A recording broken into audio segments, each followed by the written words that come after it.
Leinster Minor Football Championship final. And this would like to welcome the officers of the borderline, Cahir Jim Bolter, last Cahir Páirc Tailteann, Mionúr Laighean, and Opping Captain Public, Páirc Tailteann, Keeper Cill Dara from Ballybones and Endless, Kieran Conroy, St Patrick's Tailteann, Centre half back grade 6 is 7 Corker from Castleknock, and the captain of Murna, Dibber Shuck, Jack Lundy from Volunteer St John's. He learned Conor Tyrrell from Oliver Brook and Rua, and the fullback ring 3 is Mel Millis from Volunteer St John's. Cornerback ring 4 is Conor Archer from Nave Barrow. The halfback line starting number 5 is number 8 David O'Dowd from Coola, and he's partnered by number 9 Luke Murphy-Guinan from Nave Olaf. Half forward line is number 10 Ryan O'Dwyer from Ballybones and Endless, and centre half forward wearing 11 is Luke Swan from Castleknock. The other wing forward is number 12 Fionn Murray from Thomas Davis. Full forward line is number 13 Alex Rogers from Clonwira. The full forward into the square ring 14 is Ross Keogh from St Sylvester's. Fáilte of Quig Páirc Tailteann Tránóna Inú Don Cluiche Ceannais Peile Idir Áth Cliath August Kildare. Welcome to the Electric Ireland Leinster Minor Football Final between Kildare and Dublin here in what is...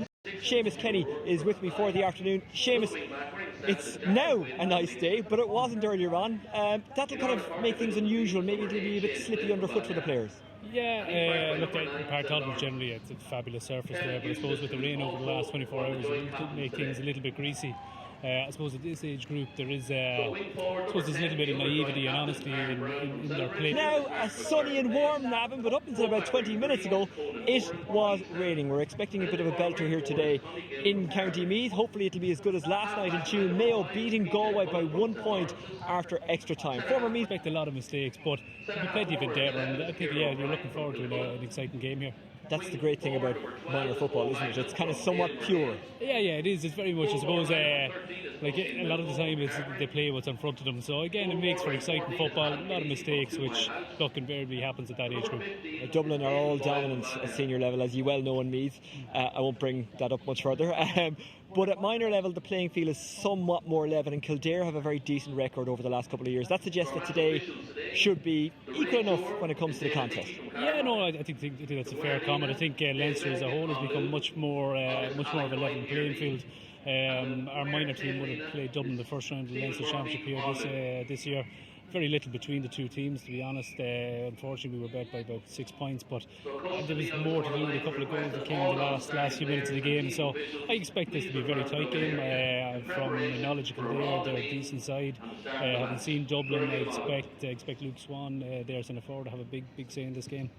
And you mentioned it before, you didn't actually make the Meath Minors, and we're talking about this as a big day, and of course it is a huge day for these young footballers, but it's not the end of the world, win, lose or draw. That's not the most important thing about minor, is it? No, of course not. Look, at this moment in time it's the biggest game that these players will ever play. But at the end of the day, it is only a small step in their development pathway, and they'll only appreciate that in time to come. But for them at the moment, this is a huge opportunity to represent their county, to try and win a bit of silverware. But at the end of the day, it is only a small step along their future careers. Yeah, and I guess is where maybe some guys build an affinity with playing football and for their county, but more importantly, they kind of build relationships at this level. Had to do, yeah. Look, I think there's always kind of in the future there will come a stage when they'll meet lads they played minor with, and there will be kind of that camaraderie that is built up. Like a lot of these teams now, it's not just a 6-month process. They're probably together, no different from any other development squad. Like they're probably together since they were under 14. So like they have been training all along, like to make it to minor. But there is bigger picture stuff at play, and I think whatever happens here today, like there will be that camaraderie, but you'll also see a lot of players coming through as well. Like, and that's just the way the system is at the moment. And it's great for their family as well and their friends. These big games that they're involved in. Yeah, of course it is. Like anytime a player gets to represent their county, it's a huge achievement both for themselves personally, but like for the family, for their club, for their I suppose neighbours, friends. So yeah, like it is again. It's a great day, it's a great occasion, so yeah, hopefully today will be a good day. And the warm-ups have evolved somewhat since you and I were minors. Yeah, we were speaking about that beforehand. I think if you were to judge success on the amount of cones that are laid out, I think I think Dublin will just about have the edge over Kildare here, seeing as they've about 140 cones there spread out in their half of the field. Seamus, for now, thank you very much. We'll talk to you at half time. It is the Electric Ireland Leinster Minor Football Final. It's Dublin against Kildare. Your commentator is Dara McDonagh. Má sin agus muid súla chaibhinn bhahan trochas muid bailthe go Páirc Tailteann an Cluiche Ceannais idir Cill Dara agus chun mí. Seo den 7 úr mar sin teocha chéile Cluiche Ceannais Lein an chéad can idir tuachs a cehar agus an úr nach chábhil is a cehardeag agus gin sécinn sin tá imrí tá Cerricin Bute ag Áth Cliath bhí cóscóráin chumá. Den Dara úr is fiche go Cill Dara bheith gimmert in Cluiche Ceannais an go go lein as an Dara úr is chuig go goil Áth Cliath ag gimmert an. Should for him Áth Cliath agus tá 3 ahur dentacha on ornavur Ceannais Fair Cluiche Ceannais chun de na hir ví tá Jack Lundy, Luke Murphy gainin as Ross Keogh takeisteach an sin agus bei siútan na tosaí agus Hugh O'Sullivan agus Ross Keogh sin bert a bheits ógolóir immertún ráiteo a bhlíonn se hagan. Madal Cill Dara bhil seo for an omláin nua ón ornmhí acha an ortha so níor immer éanacha seo an ortha agus ní bheith éanacha seo ógóhán le himmert an bblionn se hagan. Ahruáin tá dentacha siú tá PJ Cullen chataisteach sa lína lechúil agus muid súil an chaiblintin seo an dá ordan seo treis gach clifa dimar siad bhchan go dtí seo Cill Dara bhui siad ceirc clifa agus bhui Áth Cliath cúig clifa agus well má lean sin ba cheach an chaib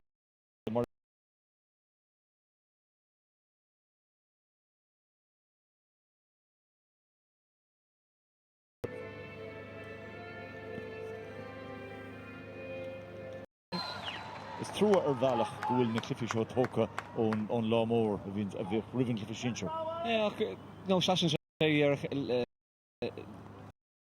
a maithin sin é fé óstú ar fá is ládran ar bheaníon Áth Cliath istá mar sin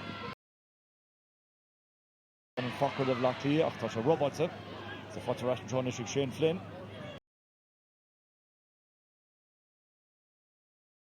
Shane Flynn, Peile tá Journal.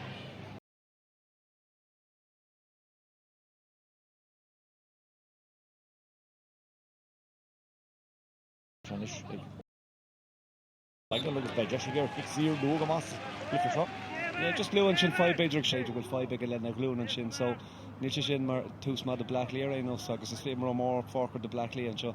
Is an chaún de bheith an de gaach mar an borc agus an caite ach nóméid hen caite an trobal. Níl nóméid hen caite an seo se an deisian is mar sin ag bagnal or se 8 game le Ceannais tá siú sin bud go deas. Yeah, stíad láta bhfuil leis an scóir sin anna himplí gan mór an luas a buint leis an bailach ar ddíir sé isteach ar an kick agus seolta ar an trasan ag tús mad a Cill Dara. Sin bais ag costantóirí Áth Cliath nach fed lobh tortla kicking na siúr an bhersa. Tá ní rois sin chohéasca is a bhrenna sin ar clíomh bhúil sin na. Kicking gar bhí siúil gan urgin na fórne agus bhí noch landún de chorális agus chan tú seilah gaidir de cúil hen ar nóid an buir an go bheith scóir a teach gáhar. Cliath a teach a ríist so de Luke Swan. Mánaí a chosantáid an sin Tommy Gale. Still teach trastan sin agus bhí eagra maithagach a fada le PJ Cullen. Táiste. Go luas brála sin glyfa seo. Luad maithag. Guidance. Céim ná góir cynniú an Leroy pizza an sin nach Becha go bata siúta éad an báil. Nís tá sin go sin an lína seaca cúil chun John Canchin a ráid. Leroy is a Kieran O'Brien, tá sí fósa go Brian, an Rúthar go Brian, tá sé fosmíanamh bhil beidir go sin de cartaí sin na bhúla mar leanna sé go nóméid cúntrálta agus cé gúil sé tuirminis bhí sé na bhrádáin trúm anseo agus tá an drumpla sláin go maith. Just a trumper version of Pulse, just a himmer Slauno, Yohus Marsh, Launin, just a cool of a hand of Brassura.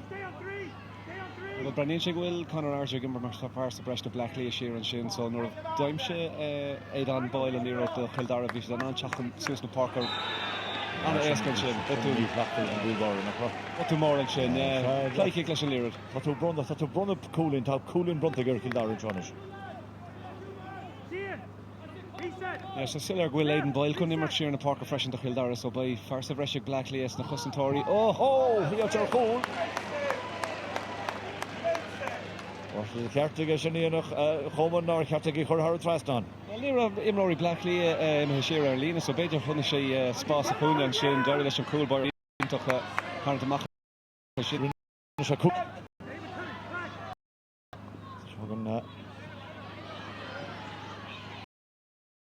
Ví gimmer Dakar vin Medina Sula ní spoon am over cap. From Murray, proof scorer in the phone. Kick a shot sin chas boss Burks Cill Dara trust the bullshit the night Peile. And Chile fought which me hard to talk. Puts it again. Give her our Porky David O'Dowd. What it was and saw wasn't center and Chin Kevin Eustace. Bagnall does trust on the Porky. And Constantore Cushiony Black Clear shots or Immel and D in Chin. So then it's Kieran O'Brien, then he hit a torch score and Gosson Street. That's race response. Shin Couplor of Ruder and Lear Shin. Agus a Rish as a Aiden Boyle will umper and Lear at Susan Parker did Cill Dara. Shanteen to Quahan Shin or O'Brien a Hershey for Ely. Comes the Ella at Black Clear, Agus a Cill Dara. Jack we're in with the screeve and Chuck home and he's sort of in am doing in with the screeve. I should have the right to tap it. Still nach will more and Gael to Constantore Cill Dara because he took Cluiche Ceannais and Balach Willard or Gimmer Kunkeener and Tussie Blackley Luan Shaw. Chile Fo Soccer issue is Shin and Nearest kick out to Aaron Brown. Co hopped in the phone and kick out to the Holland and Aaron Brown. Cill Dara first stuck to she's what needs. Yeah, Todd, see the Constantore well Evan Damash to Dove. The Blackley Gary Lear the Bug Curls corner Tussa Actona Constantore Cill Dara checked the Macafia or a bull Lear. Agus a crew chance in the Tussa and Shin on a score. Bit rough Cill Dara for the Constantore Neil cool one Gael to Aka and some Kerrick with it. Jim Rashid Gujisha, he saw Tony goals go to Black Clear and some cool cliff Jim Rashid Jules. So, Caha Canna Kupchin Ahu Holo Hop. After Ruhu Garner, she can tell from Murray. Murray got a shot for goal, which has been a goal from John Past Rasta. Could you look Swan? Luke Swan will just look. Cuts it towards him to jump 34-61. Critical chance for the goal. Clear from Murray, August Irish and pass a chorus shot quick Swan and Tom Shin. Me other rule say on post and Shin on crossbar in there. Traston and Shin, yeah, because a Maclesh, Beidir Bachore, Churhar and Traston in the Asian, a Shanson kicked out the Coig Mader and Shaw, Stoker by Murray, a Glacke Shaw fresh. Murray took on the canter with us, hope we've been in chance of Luke Swan. So on Traston, Idra Cill Dara, I was on Dara Cool Gael to Aka, a Grave Lion, the Bliana Shop. Brano Glug to Shane, Omel Galek Hartse, Tosh of Brano, Cluiche Ceannais, Peile, Mionúr Laighean. BEO and Charles Páirc Tailteann.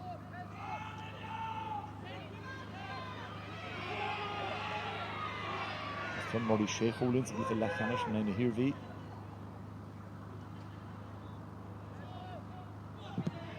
And he could dasachni Dolan. Oh, Cassish Daka Devon, the Hall in the Fad. He never see Dollar yes.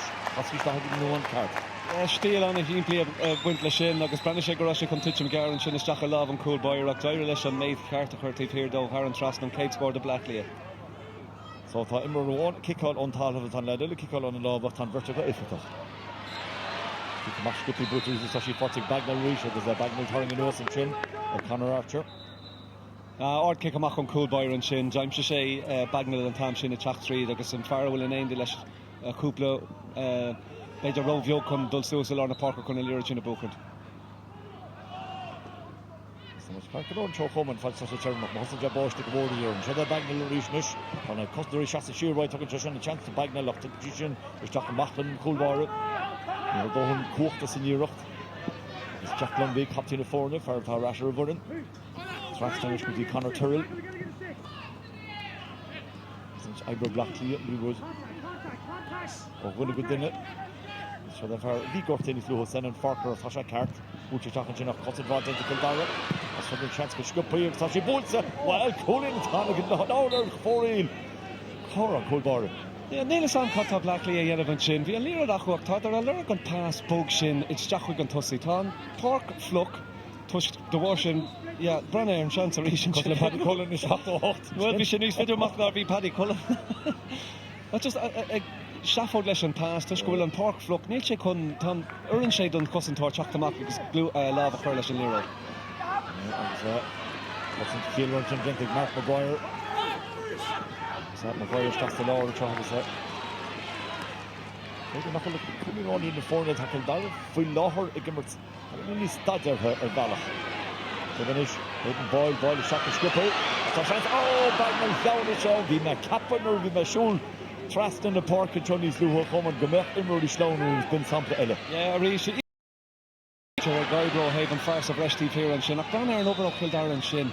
Crew a large just a tackle and Tamerfad. You know my Patrick is that. Shocking the sample regional level shot. Via me, Beja Robbie Brenner, Stacker and Crew, Shackers, real old and no private leaders or rumpelfloch. Beter go the arrow come on. Neil. Shears the blame to Father Reeves and the Vianaka. Well, I'm Cill Dara Black Leaders and Gent Watching Ben the list. Then the Brandon Source initial, Sasha Tibbs, Chicken Lina Carpal Cool. She forced Egger, came out through Himpish, that which I can spin of a score already. But Lina Ficker made her initial, Cill forced Egger, nearly ended the top to Dowler. Ben Brennan Hart or Derry that she fought Luke Swan. Luke can pass the Jack initials, Tasha initial, Jack Lundy. Jack Lundy stocks the law, that's in Dwag, it's in Dara Beast, will bump past it. And she Luke Swan, her trust on. Taking over Hydro on through with them. An Crew Aidan Boyle Honey Traston and Shin come Brannier Shaw on a good Cussin Torret and Shin come and Cusco and Shan Shin, Jerry Leshin pass Curtis Jack Quick Swan, I would say Shola Har and Traston. Cill Potter Rash and Trohanish Beast. Egg Black Clear, Agus will. Kicks here, stop, yeah, from Páirc and Raitor. That's Joshie Black Clear, Dol Composa.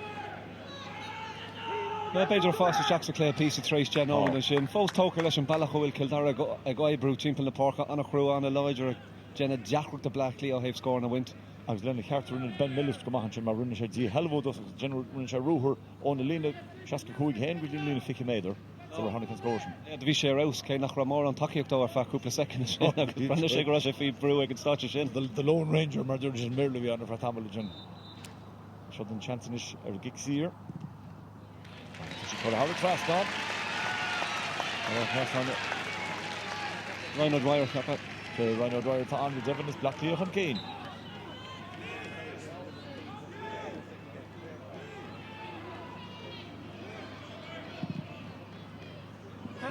Black Clear Terry Dara. Cill Potter Black Clear Risha thought Kinch to the first and Luke Murphy going in. Tony Road again Thompson was in Cill Potter by. Me Marita and Raul in Shin on kick a mach on cool buyer out. Have a cuss game or Black Shay. 3 car cool. You're on in Crew on right term horn. I was the Mach and Mark. The Mach was stop of Mark Potter and kicks here. Or come up. For Black Clear Kinch out from Molly Jenna Harbord. The Halbo Yana was on kicks here. No, I get. Clifford Casa Heart. Brannier and Spas TV shit.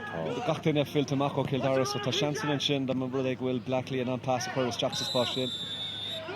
Kicks here Chin like Alex Rogers. Alex Butcher Scoopy again. Rashford Fionn Murray. Pins just Coach Di Murray. Halchan Trevor Murray and Custom Dorgama. That's she forced Akra. August for the Sean Kinsellenish. Kinsella give those shots and out will tool upon a flesh and push the fortune Chin. Agus Cill called to Egge. Cill took a walk Kill Dara. Can't give me her TV in Agus talk. Kinna Lager Filah or for Tussa Black Leah or Hole Cill Dara.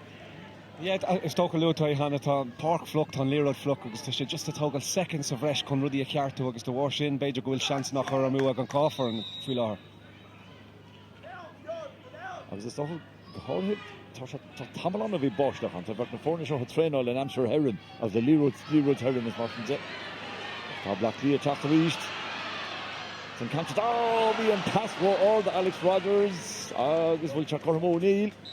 Tasha Cormour there. Be chance glory Jim. Yeah, a reach Crow 5 in the north other dull crew if talk in name the Kill Dara and Shin. Branner and pass and should just row out Hara Cleggan and Shin Rogers like a 4 for year. Keane Buck Rangers going to kick him off with Woolen. 3 number there catching Chahagan. Father and Chin, Cantor Bushes yes, foul denta egg in where Black Clear sunken dogs a dream. Or they're done no grady home and knee foul or good you shater and adult. So he's after the east. Shane Flynn. In his trust and start to suck the stock more Lorna Parker so the Oshin Milmonish as Carber. Carber comes with look all denta Jim can gonna bunch in the Peile. Gentle Connor Tyrrell. block all in tach at Cill Dara go dar the go hole in Chinnig Aaron Brown. Cill Dara should then lawn toss Adam Keneally after Adam Rahib na love clay so that 3 kin Cormo Cill Dara can one about clear August lads in the hard Carroch cool in Contessa. Yeah, Jack Run scores in I'm shoot truck a cool that made her mock on cool go more nachwil and Páirc Tailteann to the Hussan shin a han over river shin like Colin Tyrrell and block all on Hydrant and Cho it's Alex Rogers August Mark Maguire falling low and after and Thompson Cill Dara a chachtarish as well when he comes to Trin and Lachuli or clearing it sitting up from Mionúr go and thought we'll score a hay and August Shell called Saka fucking looking right on the film Murray kilometer rollers available in Aldunfa on better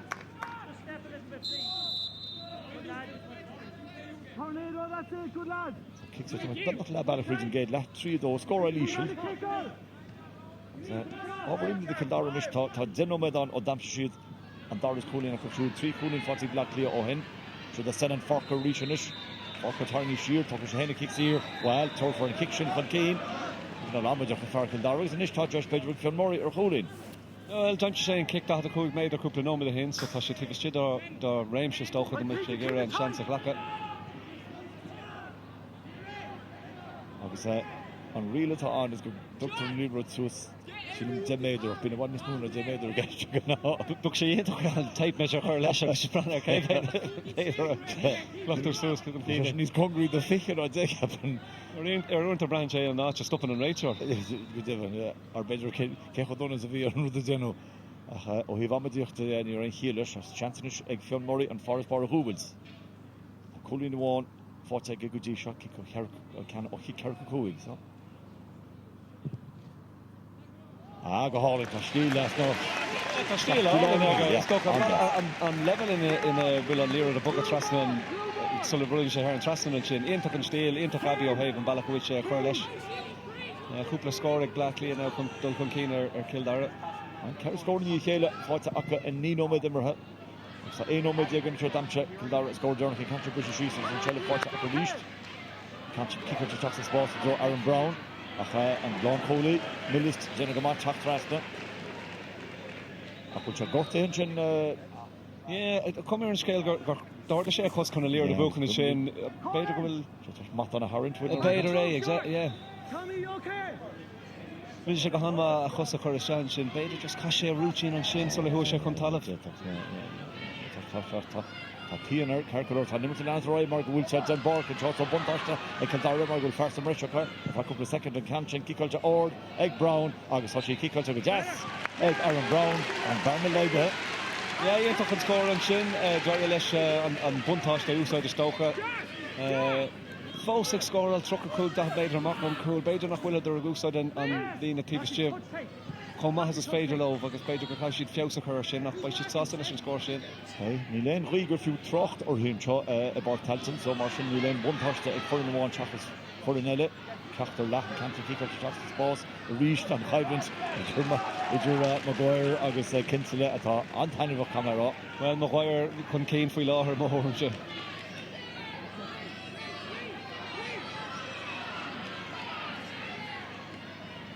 You see, Homan is Peter Gimmers to cool his but we're going to table listen goalie. Harry Cleelo. Shane Finn top fast and Chonish to GPJ Cullen. A PJ, Steve Chicken Lina Carcoig.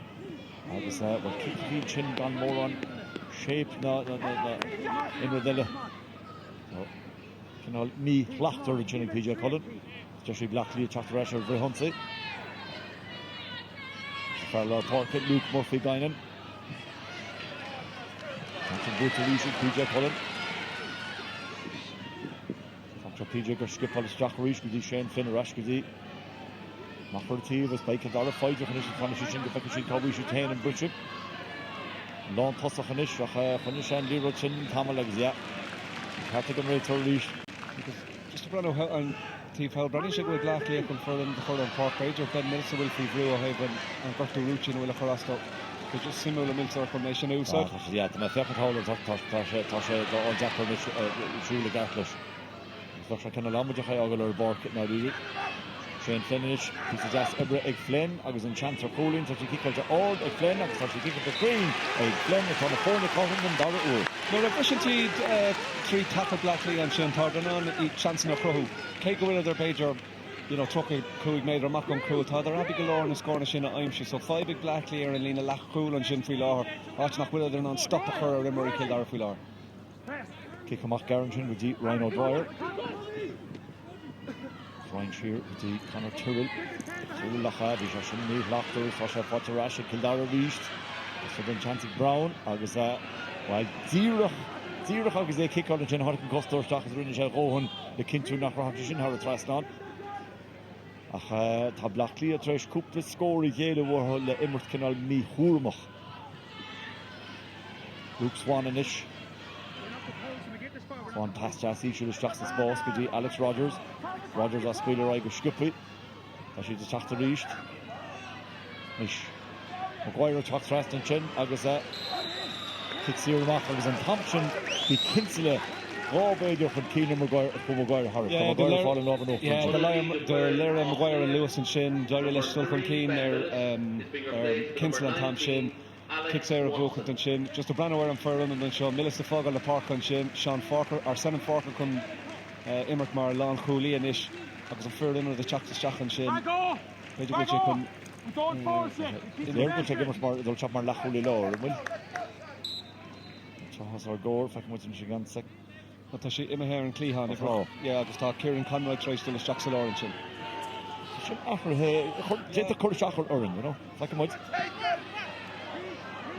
Maguire talked to Rishnish Ferret, Jenna Hood, but Roy good Kieran O'Brien. Shane Flynn, for Takulin Tamil Hint, or Chantic Shane Flynn or Canella, Tashin Bulta on order Shane Flynn, nach an Rudis Tau, Theo, hit Kildara, or she Bulta Queen again, it's Kildara in the Harass from Keen. Yeah, Shinner Rose thought it's right, I'm sure going 5 big Blackley air and Lena Lahul and Shin, agus the war Shin, Imrory Lower Park on Imrory Tussa and Shin, and on score na I'm sure, nor a Vishin she 3 on Lena and Shin, agus Shin 5 to Blackley, agus Rodeg na card the Rachel. And Farker initially was Farker Tachta, Trust in the Park, Trust with the Conor Tyrrell. And Tyrrell gave the Edu Machachta. Jose Kildara, Cor Brew, Hula Head Black Leonard, so she'll give the Hachta Machlash and Leroyd. Sullivan Chinna get Corn, the Stock Passage, Ishil, well, Thompson, and Maguire, the Shenf, Marders Madonna, Ni Fell, Rodrigo Shater, Nadog, August Shadu Nadog, and Thompson. Lientak on Coigland, Bert Imrory here, and Lava Nuchter, all three Lower Pager, Shishinig Maguire. Agus Josh Ella ag Fionn Murray agus Brendan an Dark Ella ich culture Bogolat Gul Chance Mahagan John the Fornia for a whole scored in 3 uur. Na give Brendan Tast na home and fechant can never turn on edition on Hanik Stach ni Shafek again foes. Ta me heb even 8 dagen ak Neil Kinch fer mar macher sin.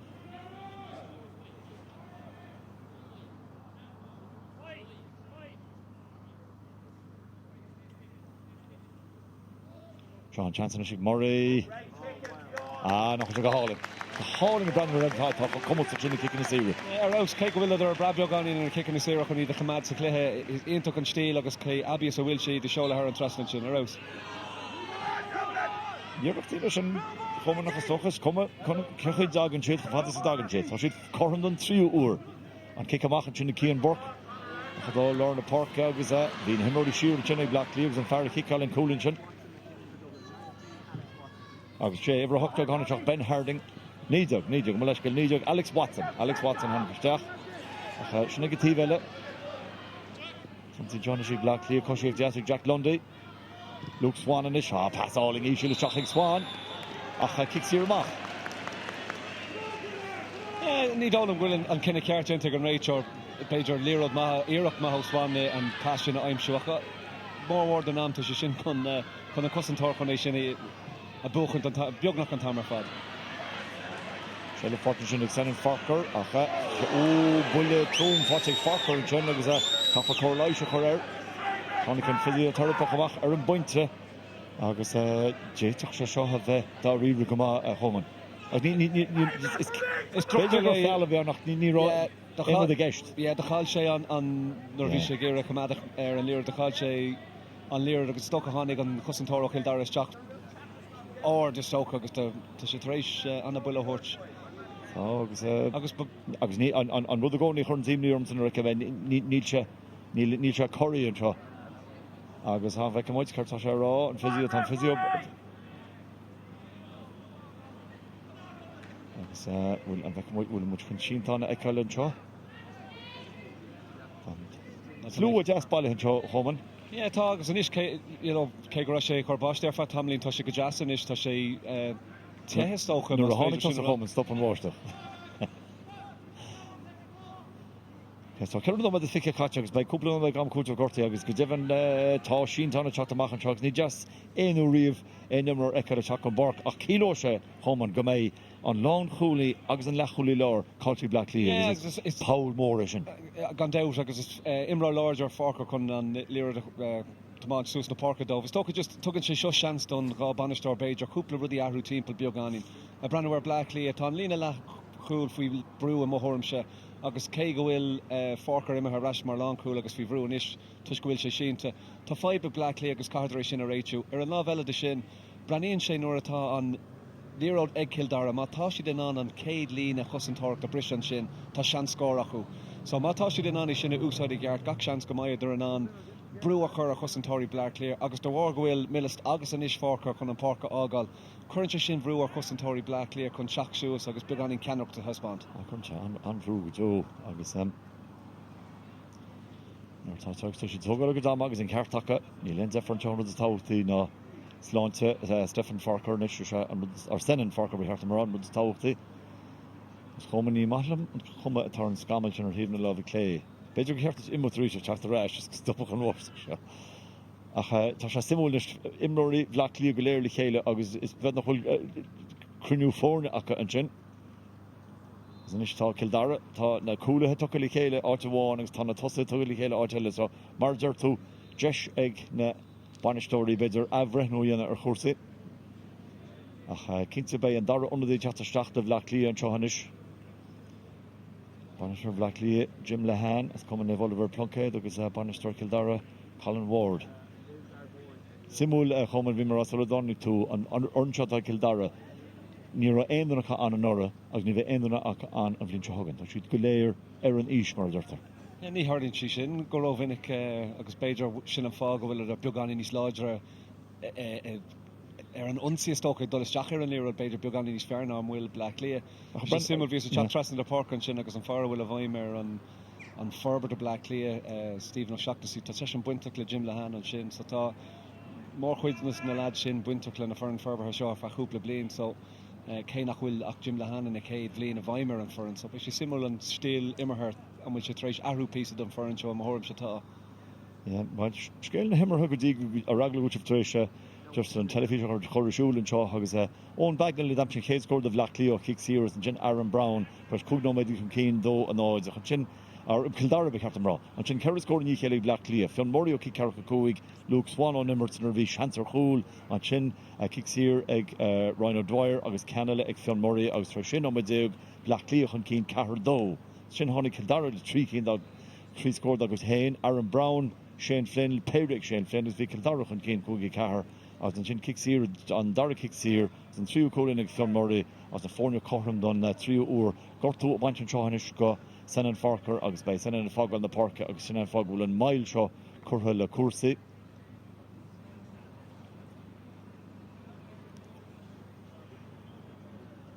So agus rud atá deas le Cluiche an sin as le feicáil go divan chuí rinsfág imróí Cill Dara sáil fechan go sé ceart agus gcónaí deas rud mar an necha. Look nóir tá gimmert Peile is tócha tá gachrad do foran agus níl tú dul amach chun aon duine gartú is tócha roiint a hálíonn sé go bhfuil gartú ar tiite amach ar an parc. Ach in dhéana léí gach léthe tá gach duine gur an parca ágáil beidir nach maid tú cáteacht. Tá gur an parca ágáil ba mé Django a leat níos déanaí le chúna dé. Agus beidir fiúní smúis os rud go le nurtin nach le chéile institútí trú level agus a gimmert gornmheic ibún agus a gomórtas an freshers is mar sin dé. Well, is level íntach seo an bhíon ar fhí seachta agus tócha an bailach go bhfuil tá na lad seo fáint seans an gansaí cúnta chuirt agus dul amach agus imirt ar sun a chundé.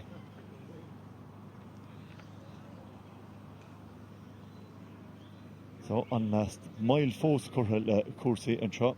Jackar ar na fórna is, dul is Jack Lewis an Clare is tógus, so ba sé Jackar ar sa céad cúpla nómad an seo beidir dul arás an máin. Os a tosnú rís, yeah. Nuair táú an seo is chuman necalam, Ceir Clifford siúil in Jos a Gríomh Hinseir. Tyrone an Cábán, the bheith? Tá mé ceappa go bhfuil beagán in is móg Tyrone, tá glicas ag buint lo, cé go bhfuil an Cábán éis blian íonta gwathbheach go héh síomháil chréibh ula wintamach.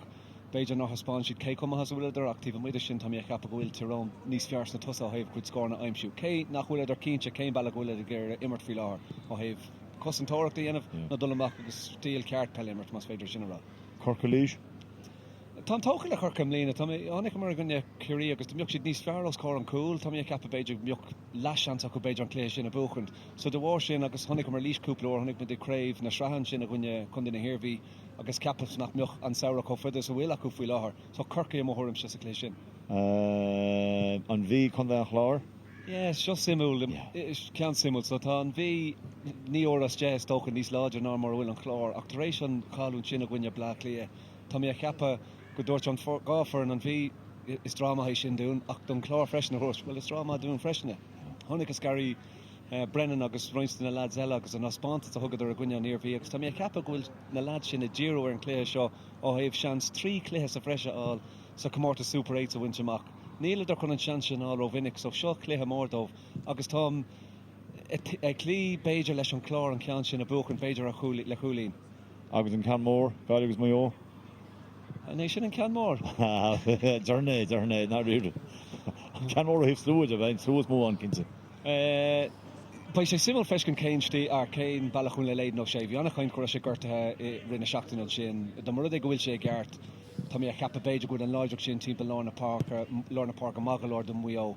Má tá gortú a chorastó písa, tá mé ceappa go bhfuil muinte na galamh don túram nach bhfuil an sait creún fáteach go dtí seo héh an bailach bhfuil idir gimmert Peile agus na go bhfuil idir trééis cúpla craibh connacht a buchan go raibh idir sa Super 8 in uras. So tá mé ceappa beidir bhfuil galamh ggéire beidir teachtarachta chur amach an sin go bhfuil ar níos mar bhfuil trééis a spáintagin agus ar an lábheile sin le leidí Lí Keegan gortathe Cillian O'Connor teachta raisteach cé nach bhfuil mar an Peile an bhíonnach abíoch scóna cúil. Tá mé ceappa ba sé gear agus a clí le beidir an galamh an cean sin a buchant. Now, go Lord in a row, go will Damien Comer can toast and the Galley. Now, Kurtu Hen and Rogan, Kevin Welsh.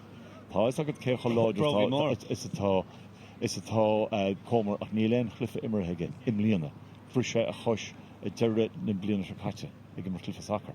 So, on Dugan Tushtache, on Dothin to way, Matasha Ray, and the Kenna Helen, Cliff Immerhagen. Kerdiana. It's Gleich more, stoke the Kevin Welsh, Matatu Cap, a Branwer in Lavella, to Cillian O'Connor, a gear, a Chapter Ash Fashion, the Muyo. Vendan Horam atá sé magalóir immert cátué hosnú. Chrohinn sé annach chuid fáibhna, níl an cínte go bhfuil an lína lan cúil sin ag muo choláidir sa bhí le cúpla bliana nuas agus do rud é go bhfuil idir an chada chur isteach os sa cór go bhfuil seans cúil a gcuine an forann sin. Cé go bhfuil Clark sa cúil ionach maith mar cúil bair, tá mé ceappa go maidir an seans nach chruthú. Cínte Jackar é eiscin fannacht ar an Páirc fa seachta nóméid. But the mar rud é go bhfuil sé magalóir chun tosnú, cátu é a hosnú agus breanhar conas a bhfuil cuasaí ag Glaham agus, dul amach a sin is tóg. Yeah, an cinál Jackar bheith chagan sé díobh imreoir atá bhfuil bagnaí áirfir tá gortathe. Is má hosaíonn tú agus má bhanan tú macha treis cearchanóméid tá cearchanóméid fáte agad bhaid. Ach mar a dogan túisteach go dtí lám ní féidir leis tu cúig immert agus Orintanta imríonn na galahí anna chusantach. Do mar rud é go rá cúpla cúil fáite ag muo agus ag Glaham tá ar 8 Jechúlín chun tosú. Am léon puinte bheith Damien Comer teachtasteach ag an státe sin bhein thuram nach bhfuil.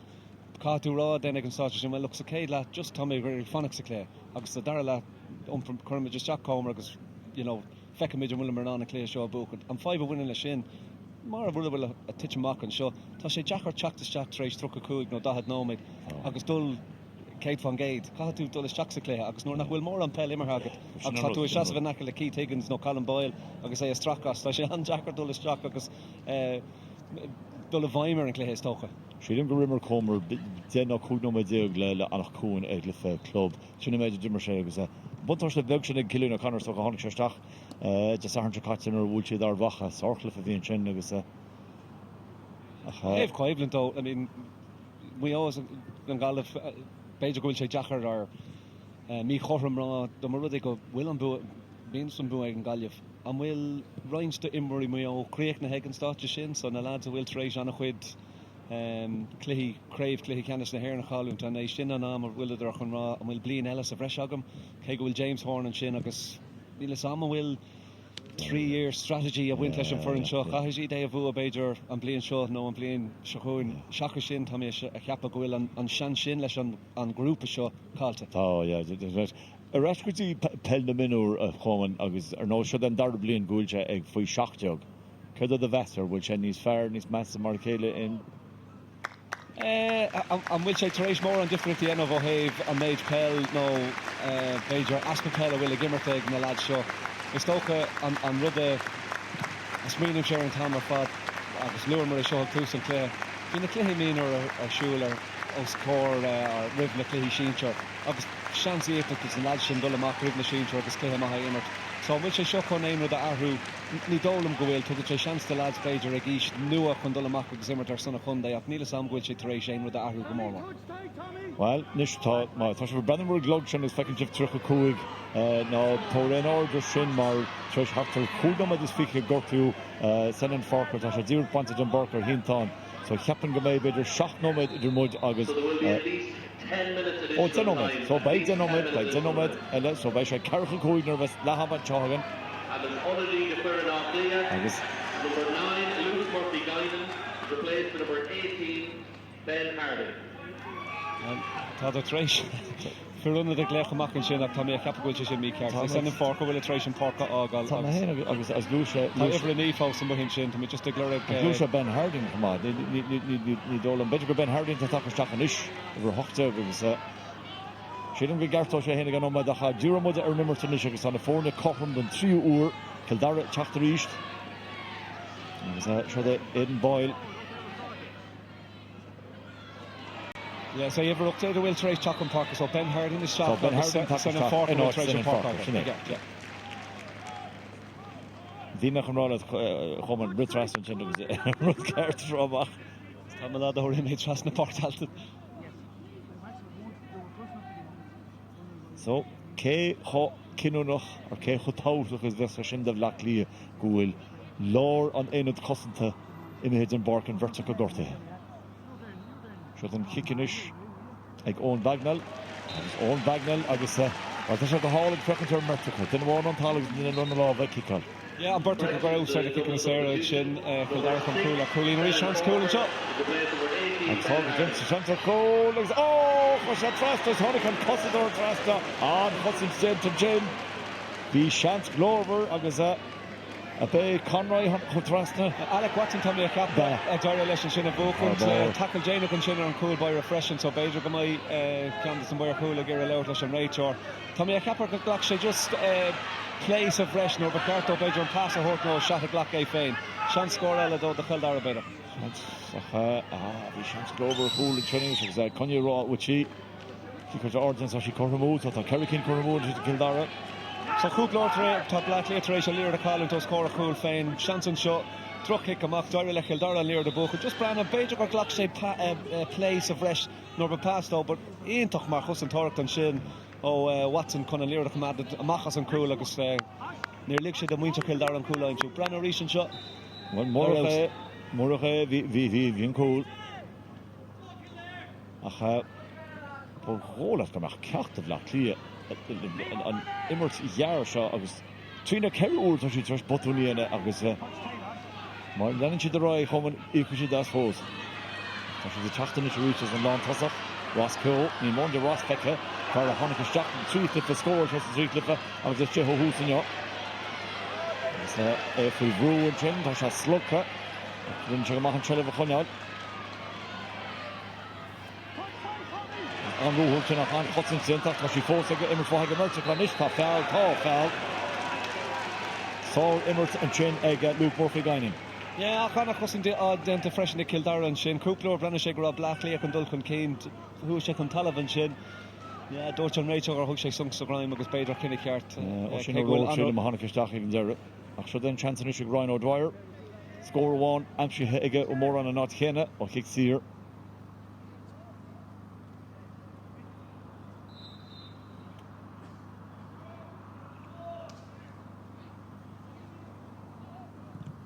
agus fecin daoine flathúla an treo Mechelen. Cear a thir tras ná. Sa siad cortham den gahra uair.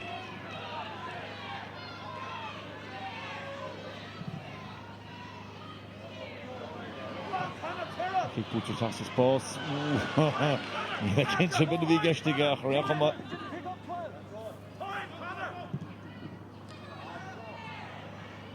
Ciall sin agus foul eile. So Peter Gúilte má chun Black Lee an líra sciúpaí isteach go bhfuil níos mó tarú, níos mó buntáiste teachtas. Well, tá a gaiire a cúpla kicks ar a bhuachan, but níleidir a ggéire níleidir an a líra a bhuachan agus tá Cill Dara chun beidir just seasamh siar sin písa agus beidir ligandómh an líra a bhuachan seachas an kicks ar a géil. Scóráin an immert a amsí Black Lee, scoma, Luke's one of them sin country Cinnelle, kick carcha cúig agus kicking a sira vís an Cinnelle, ach má hense se hard trastan bei siúd chun céin agus is cumas a dail. Cá as ná cén chuí hagan sa scórna chafhad is go dagan siad. Tá se runner Cluiche Ceannais line, tá cúi nómed eile idir muid agus le hama mar gur one drochortú go rinne go imnorí Black Lee. As a húna débeis a carcalór an Cantran Búlte, go háling ag Morí ríist. Curry kick, Curry fólin. Anna chrín an na kicking is ar an sin, so bhí mór do Cill Dara beidir ag lehan má feimid an sin sí siar agus rá glachamach na kicking is ar an sin seaúas ná lig de seansa á tá Black Lee a gáil deachar scórna aim seán immert. Mark Canohin sin Cantran seach sa spás agus obair wahan sin ag Rogers. Rogers a seach sa spás. Is he fortunate she Luke Swan. Piece of jazz cosisiigh Swan bhí Mionúr Laighean sin ní radóhanna cuachtas in Europe. Bhí gachar eile genta cartaige ach tá seile bhí Cill Dara ríis tá sé ag Adam Conneely isteach sa spás ach isteach ag fearr bhí Mark leach faoi róid sin Kevin Eustace agus fatarráisi Black Lee ríis má tá se fatarráisi Black Lee tá sé ag Finn Murray an Ceannais sin seach sa spás. Luke Swan a churáid an trochtá chuntar Joe Murray ríis an táhaid senta go gúil bar dúach an go bhúilte imach is kick síar amach atá an. Yeah, last chance beidir bacháda é churthar an trasan an sin agus scóra aimsú seachas. Well, the tháinig an cúil bair amach rééis dó an sunk chóirt in níadó an seaach leachas, so brenn an seo. Yeah, brenn an cúil bair agam, so thug sé sunk mór an seo, brenn ar an ní bra mór an sin achadar. Yeah, Mark Maguire a fóisteach agus tá fysiotherapeach Black Lee a síhrú chu deargad inne choman mat tá sé tréis bheith ar bort minic golóir agus is gortú cosise atá a baint sin go Fionn Murray sílim thanas a marrálet tá gahach Fionn Murray an farca ágáil. Da mé ceappa bhfuil nach bhfuil fibre be buint le mé beidir thu sé chun talh beagán nó éas gan sin agus éirimrá Black Lee an sin túrá gur cha sé hen chun talú nar dúirt mé sin. Cearcha dó nóméid caite ar an glog cinne sin gúil 3 nóméid idir muid agus fed le hama teán réitir gur seach leir Mark Maguire corta response Féidirrá sin an cinenne ceartrééis dú sé go talh beagán nó éasca. Well gan am cinenne chuisteachchas dó agus ní hín can go díaltas bhaint amach tú fanna leiiste an rialacha ach tá mé gúil David Hickey an job má. Cinenne tá gentige is cinenne maithéid an can sin in ófar Swanna gur sellh álacha agus kick sí stop. Níl an cinnte faoin cinenne sin nach an airad. Yeah, the rinne Kevin Eustace spáin leidir an sin nuair a chahan líad an lá an líad an ard an sin agus brenne sé mórm se go thu an burtaú chun talamh chun an líad ardú. Agus lá bhfuil sé deachar scór na aimsú beidir go cinnemóir sin de Black Lee. An chancenis ag Murray well camera sin de Murray Harvey éasca. Yeah, count simply, but beidir cinenne deachar ar Cill Dara an tam sin má tá den anna so rinne sé an sin go hénta go láidir brenn ar an burtaú a sinna chun talamh chun an líirde. Líirde chahafsan éir beidir? Yeah. Acha Black Lee is Páirc an céin. Ach gúlí nach siúd sé cinenne Cill Dara. They can more meet of others. Frabban líirde sin ná ceapna sé yes bhí ceapna go muna canúil an Talon Thompson ar Oisin Milmó agus look, actually, well, Nero John, Nero didn't have as much on goal. Yeah, Stoke, yeah, Shannon wrote that Capricorn goal and goal and knocked near a Nero there, the fresh can the Shannon better. Coverage at home, one bit of Nero, it's a limiter. Errorant, huh? So, Shanzalinish, own Bagnall.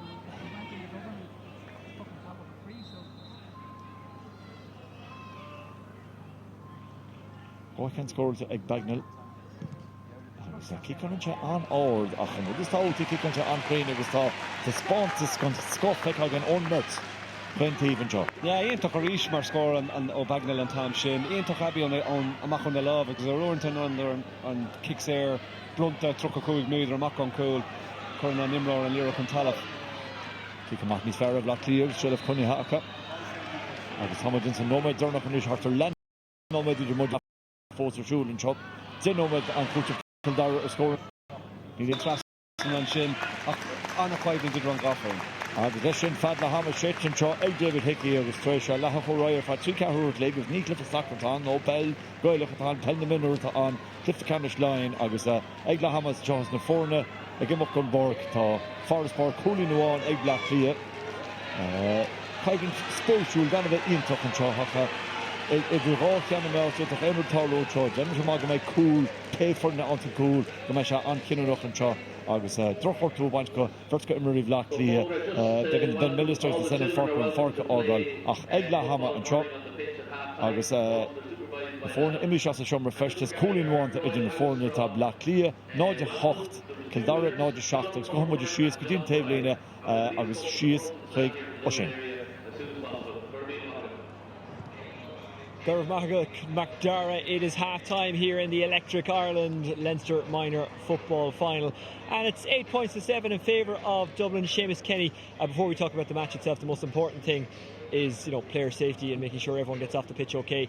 Dublin unfortunately have lost a player through a pretty bad injury, and look, we wish him well. Oh, of course, yeah. Look, you never want to see anything like that. So look, he was hugely committed to going for the ball, and that's very admirable in itself. Just a very unfortunate ball got away from him. There's two players going for it, and unfortunately came out the worst of it. So look, we hope that it's nothing really serious. It's only precautionary.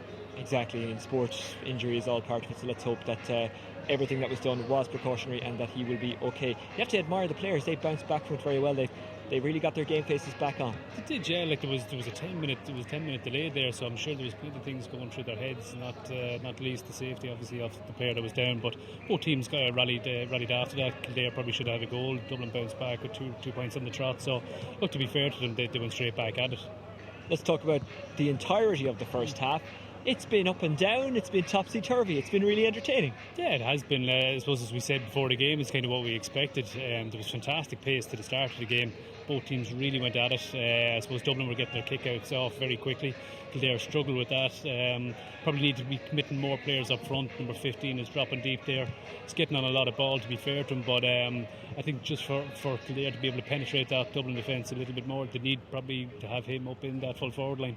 Kildare have shown a bit more impetus throughout the first half. They kind of had a lot of ball early on, but played in front of Dublin. Now they're kind of running at Dublin. They're trying to go through them. Yeah, it's nearly traditional Kildare football where it's back to kind of that running game. They have caused them a bit of trouble, to be fair. Like they've had the 2 goal chances that we've spoken about. 2 wing forwards are kicking great scores from distance, free taking as well is on point. So yeah, I think if they can stick with Dublin for the next sort of the start of the second half, 10 minutes, I think they're going to be right in this game. John Murray has been excellent from frees for Dublin. He's got such a beautiful strike, as we can see. Yeah. Again, so we have to put this into context. These players are 17 years of age, and he stepped up. He's kicked 245s. His composure has been spectacular, to be fair. Even his play in general, he's very composed on the ball, and he's the go-to man there. So no, look, I think he's going to have a big say in what way this game is going to go. I think you have to take a lot of credit here in Páirc Tailteann for the surface as well. It's making it possible for Fionn Murray to get such a clean strike on the wall, but it is a clean strike, isn't it? It's almost like a perfect golf swing, like something you'd see in Lahinch over the last couple of days. Yeah. No, he's a lovely strike of a ball there. It's very clean, and he seems distance doesn't seem to be a problem for them either. So yeah, I think Kildare are obviously going to have to. They'll realise they're giving away a lot of kind of kickable scores. So defensively they've been okay. I think their tackling has been very good. It's actually one of the aspects of the game so far has been the tackling of both teams. It's been clean. It's been on the ball, but I suppose Kildare really need to kind of look at the discipline around that and not concede any more frees for Fionn Murray to be kicking over. Is it fair to say that Dublin haven't kind of ignited yet? Yeah, it's a funny kind of a game. You kind of feel as if they're about to kick into another gear, but Kildare are kind of sticking with them. I think they've earmarked their danger men really well. I think Luke Swan there at centre forward, who we spoke about at the start of the game, he's kind of been a peripheral figure, to be fair. So he's been well marshalled by the Kildare centre back. So yeah, I think it kind of has that feel about it. But the longer it goes on, the longer Kildare are in this game, you do feel that they're in with a really good chance. What would you say if you were in the Dublin dressing room at half time, if you were their manager? Look, I think a weird place for a Meath man to be, granted, but try and imagine it if you can. How do we go with this? Look, I think Dublin will kind of just stick to what they're doing. It's a very straightforward game plan. It's try and win primary possession, and it's quick possession from the goalkeeper, trying to play it wide. There are the wing forwards are coming in around the back of the full forward line, so they have target men in there. I don't think Dublin will panic, but I think Kildare definitely have a fighting chance in this, and it's a good entertaining game, and it's kind of what we had hoped for. From the Kildare point of view, if you were their manager, would you just tell your players keep doing what you're doing, because it does seem to be working? I appreciate they're a point down, but they seem to have more possession and more dangerous territory and more dangerous areas. Yeah, I think so. I do think they're going to have to commit more people up front. Like the game that they're playing it's a high paced game, and it's after getting very heavy here as well. So it's going to be energy sapping. So they do need maybe to put maybe one or two, and maybe put a couple of big men there that maybe play some long ball in. As I said, they have had the goal chances. So if they can convert one of those, I think a goal today is really going to change the game. It's half time here in Navan on what was a wet day. It's now a kind of a heavy day, as Seamus has described it. Kildare 1 point down against Dublin at half time in the Electric Ireland Leinster minor football final. What a night we had in Tuam last night. Mayo beating Galway by a point after extra time. It's Mayo's first Connacht title since 2014. In fact, it was their first final since 2016. Their manager, Tomás Morley, is actually here today, because the way it works, Mayo, who are the winners of Connacht, will take on the losers of today. We don't know yet who that will be. Will it be Dublin or Kildare? Galway, despite losing last night, still not out of the championship. They go through the back door. Seamus Kenny, formerly of Meath, still with us here at half time. Seamus, what kind of second half do you think it's going to be? Do you think Dublin are going to try and come out and charge early on, or what would you do from their point of view? No, I think they're just going to go out the game. I imagine though that Kildare will target this first 5-10 minutes, because look, they have to, they are heavily reliant on the scoring from distance. So if Dublin decide to shut up shop, I think Kildare will struggle to get those scores. So they really need to target this first 5 minutes and maybe run at that Dublin defence and cause them a bit of problems. It's the ultimate GAA cliche, but it is true. If you run at any defence, no matter how good they are, you are going to cause them issues. Yeah, absolutely. And again, they are 17 years of age, so they are relatively inexperienced. So it'll be interesting to see how either team handles with maybe a team getting on a run in the next start of the second half. And that's an important reminder. These are children, and to look at them out there, you wouldn't think it, but I mean, what they're doing out there for their age is pretty amazing, isn't it? Yeah, and look, I can't emphasise it enough. It is for them, obviously, it is the most important game that they can play. But at the end of the day, at the end of their careers, look back, and it was only kind of a journey that they're on, and it was one step, hopefully, in a long career in GAA and inter-county, hopefully. But their dedication is pretty amazing. You can see it out there, the fitness levels, the body shape, everything. Yeah, I think you can kind of see now that so it's going on in academies throughout the country. There's a greater emphasis on kind of skills and physical development and fitness, and it's a testament there to both teams. They are in great condition for their age. And the most important thing is that they enjoy it. Yeah, most importantly that they do enjoy it, and I'm sure at the moment there's some of them not enjoying it too much, but they will after today. Of course, they'll look back and have fond memories of this. Seamus Kenny for now, thank you very much. It's half time in the Electric Ireland Leinster minor football final. Dublin leading by a point. They've been all conquering at senior grade over the last number of years. At this level, at minor level, them and Kildare have been neck and neck in relative terms. Who's going to come out on top in the second half? We'll find out with the company of your commentary team, Coleman Goggins, August McDara McDonough. Mar hata ó sin agus well den tan fórne fósa just jommer feste sa choman tatu take rash now. Ní len ri coolin one score to number 2 Black Clear Kerricane ó Cill Dara ag tráseo bhfuil mu de brenn ran brushing so. Beidir fan an báiste goin ba mar okay. Is tócha bradúir Black Clear beidir ag brenn na tusa rá muile mar a gáil a méid a bachordún. Beidir nach níl mór an feicáil gin ó Rogers Ceog agus cinsle tíiste. Nó déit tú rud céin a rá faoi Cill Dara. Beidir nach úsáidin Cill Dara an lína lán tosí mar úsáidin Black Clear. 5 Black Clear tá ar a gléir an pass beag sin os córna tusa agus I de teachtamach líir de bóchan casanta agus é churthar an trasna. Tus go bhfuil an Páirc Fluc agus an líad Fluc níl a gaiire lón na pass na sin a bhaintach.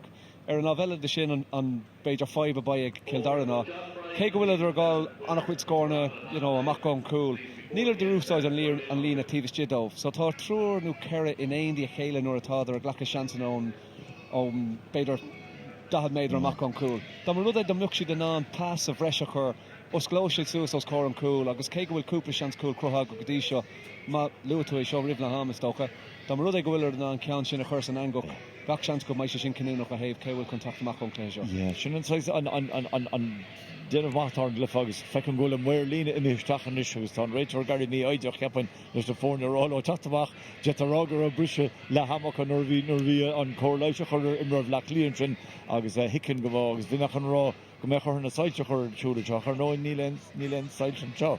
Bhís de just began do bhí de legan ach Dacarráia tan clifar cinnte idirgá cheanna ach cécho cinúnach is a vestrénis over an lán choúliúgus an lechúlí lár a bheith imhéid an barc do Black Clear.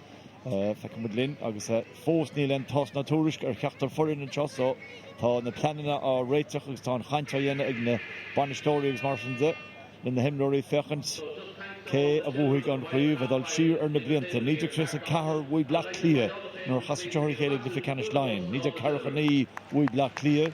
Níidir oppo 7 bhui Cill Dara Cill Black Clear tatamach ar barc. Níidir nich a hen bhui Cill Dara. A Robert is ní bhí cóscór atras bhui Black Clear náhamart as a sin Robert is cardog bhui Black Clear. An uliarnach a chal Black Clear Cluiche Ceannais siar sa míon 2,000 greta an aine hirví as an uliarnach a chal Cill Dara chal si den ortha an enemy agus spéisiú nachfuil éandana ón banil sin acha an neo agus Cúlháin atá geilte I Cill Dara a ceire chluife agus ní gúil scóirte ag Black Clear ina gúil chluife agus well ní chuirte intastá leid orm chuirte intastá tá leid orm agus well sin Sherby Sean bhahan sin ag bhar leis an microphone tá sé rá le duine go rág siad foine goscailte agus má hagan an bháisteach seo atá bagart orm an seo Homan gan trachtar mert agane bei me de cool sier Freelon Lewis and Cha as me vir al fast kinja all na bei me bote dan mis kostle éman an gnek bote voor vlach so moet re terug aan met mar sin agus sin an rud tau fin nach me geen een imrelle korte maar ní jazz éon cliffe ekal in mian imnoor bant den barker heen tá nach clichim gorá sé a tachtchuige héin baganin agus é tachten bark agus ma an sin. Sin aus in ahrú bula le nóhís an brenn timppla park sin brenin si go bhfuil gatainine take rascon park an sin bhí capapéidir go mbeúpla ahrú ag Black Clear na tosach cé go bhfuil gá ahrú genta go dtí seo beidir. go leis go tá Ciarán Conroy mar lán choulaí agus tá Ben Harding mar lecholaí lár. Sinna tá a lár an éanaad cosanta ag Black Clear anseo. It's just a brand new Aaron Brown TV shit talk couple or like Ciarán Conroy so the rud ag bhfuil idir an líor a chur os a cór. Jack done stuck on Glehan to Latlina with Dylan Coley. On different. It's Steve Specialist fighter. Got stuck more shin agus and Sullivan Tomshaw a Black Clear or Cill Dara agus Shane Flynn agus an mór dúracha úsáid kick out stach an sin nach an chosan stinte. The chat in the Black Clear Conor Turrell. An Turrell is scuile leis an is agus tá sé teacht an dóracha Trini Mala me chorbe an spéir os Argéin an shot. Agus a fel is Mark Maguire or ní Mark Maguire vin sin sé Sean an boile bhí an ach go an tí John is Conor Archer the Black Clear kick staach a sciúpi aga an concentrate tá sí fáte Rashik Swan in is garistach which I can talk for score here 10 score Leon number 4 of Black Clear on Rorik Swan back under the shot tá sí 4-6-1 Swan trust as well code on trust the reached An Dara Urgul and Treston Bulty Black Clear will swan ahead as again and Tom Chukushi Trasna Tom Sheriff Osaka Pedro Gujuku score Rogers Trasna which Ryan is getting long toss is the cancer no Swan reach Fotex Swan block it which is the toss is there on cold scores in Black Clear Ni Wolves and cool Lena as Kamala Swan. Yeah, bhí an réitear a Brano Shehin mar Brana sé gur lag Imrach Cill Dara lábar an líor chun stoppa chuir isteach sa léonta an chéadúir bhuaileidir an Trasna an Dara Branin sé gur cháil Swan an líor agus is 6 miskick a Brano arís an sin fresh air agus an sin ó thuis is deathrin an cosan tág amach an líor a cumad amach ach Swan a thuis deach an ní an sin plus a Brano air arís. Yeah, amach an coola so Judge sin bhar score anna canúna go Black Clear. Careful into the four in this agus some Gaydor Sullivan lay atra an Forest Bars move the an Gadisha half in Cosala Coola dam should Jimmy Burke the BEO and I was come on sheer need up one and can Haran Charlie Road near Wool Chase and Wool Liro the Hoshella is come Hensley the Shach of others good Hensley the Shach Nish Tout that Cill Dara Chatter Rush was Adam Keneally Nish I was Anru Adam from Charlie Roads and Drunk Cliffo Clifflock but she Fosek Adam was behind she Shin Harry Traston on Coola Bulls August Tau by your Coola no you know which she Bulls coming Shin and your Egador and Gary Black Clear Traston Bulls come home and Nish Cill Dara Laighean Trish can't kick her to Traston I was Foul at Jindent of Mionúr Laighean Trish near the kicker to Stahage Martian is kicks here Jacob Sandov Peter got a shot back in row at the Machta Fionn Murray Ashe can a labalach is only in Shaska Kuig agus Carcha Kuig Nach an chalk right order an Lewis Dara Laighean Sean Gaffer na Gira Peter an Shan Shaw Glach agus Crave Wintermach Anna Ruher and Shino Adag Penili River Shin Miagar Bull and Tusta Shackles and Scora I'm sure Maria noch ein Imror ma Tasha Tushin and Lero the Horterstach Trina Keravader Nishuk Tasha is Gurgan Lena Carcha Kuig now Mar the by Shahar oh just behind Shahar Trasna Tasha Shaw but noch Quig Kuig Meder Mach Tasha Harter Quig do Quig 3 Meder Mach happen because no she better bagging in past back row at the go it's on Cheleviste with kicks here Mark Maguire it's a new road way because it's a rest jack of the Cill Dara and new road Glana Mach and Chinish so the Rogers in the Kitto Cameron Rogers agus Cam Crane Rogers and Nish talk cool in the form Let's talk on Kenny Meek Arthur Deuce Boyer or Bader Murray and Shanshin Glaka Branish Garage Raimse Stoker da the Kuig made in mar sin de October le Black Clear an Lero de Buchan tugus an score I'm shoe so two small the Black Clear Dara Laighean show Hen is scored to Luke Swan Shin Kate score Alex Rogers I was in Ishtasha Is Moona taucht at the Cill Dara to the Rift and a Kuigi score I was at Corcusha but no and like Hortigo and Shaw Peter Gomech being Ritter on Gar as Cluiche Ceannais or a bunch now. Come here, cap a court I'd say court to be. We should try Shaq Trasner Lesh and Love Shaq's Pager trip is fader raw so come here, cap by court to be Brunton show.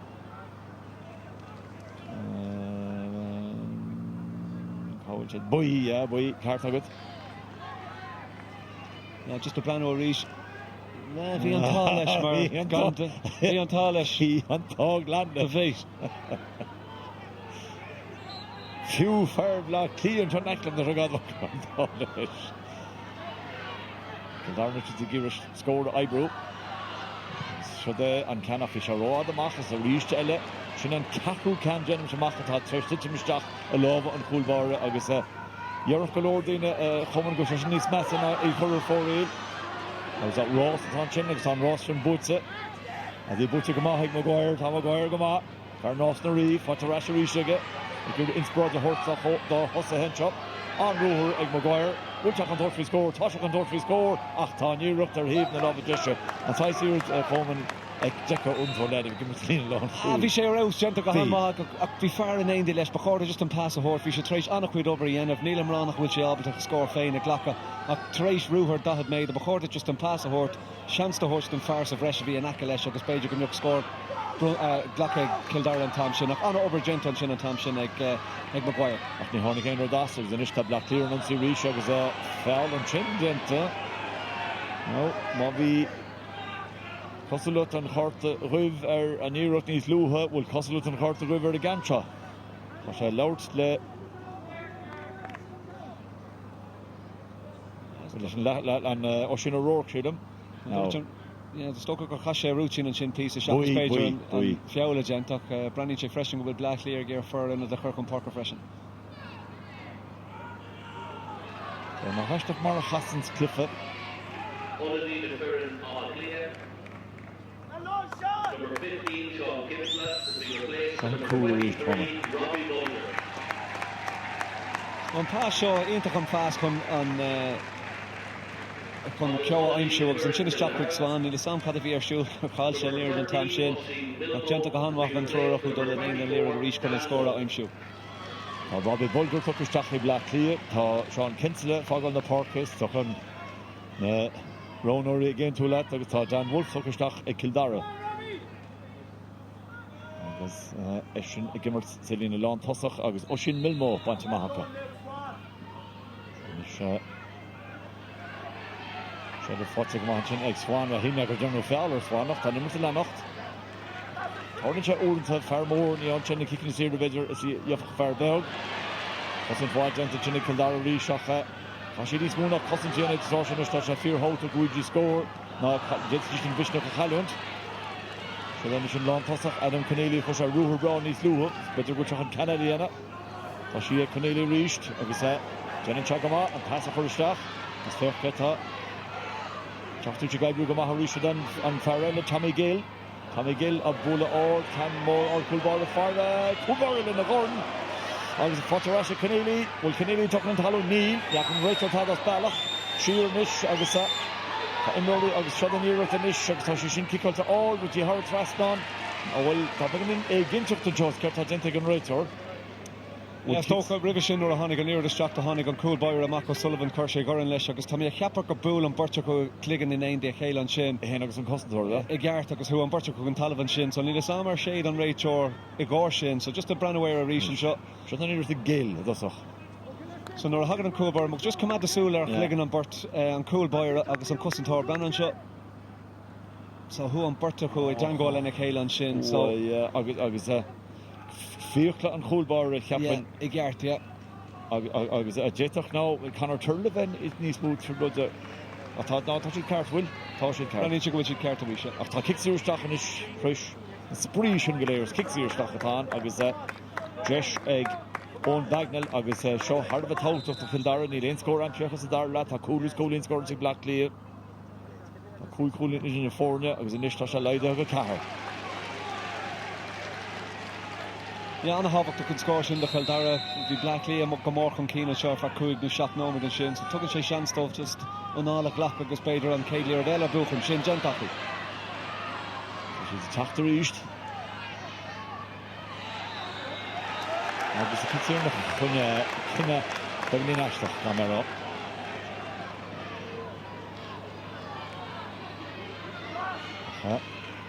Tam the microphone again, Tangadog, Egg.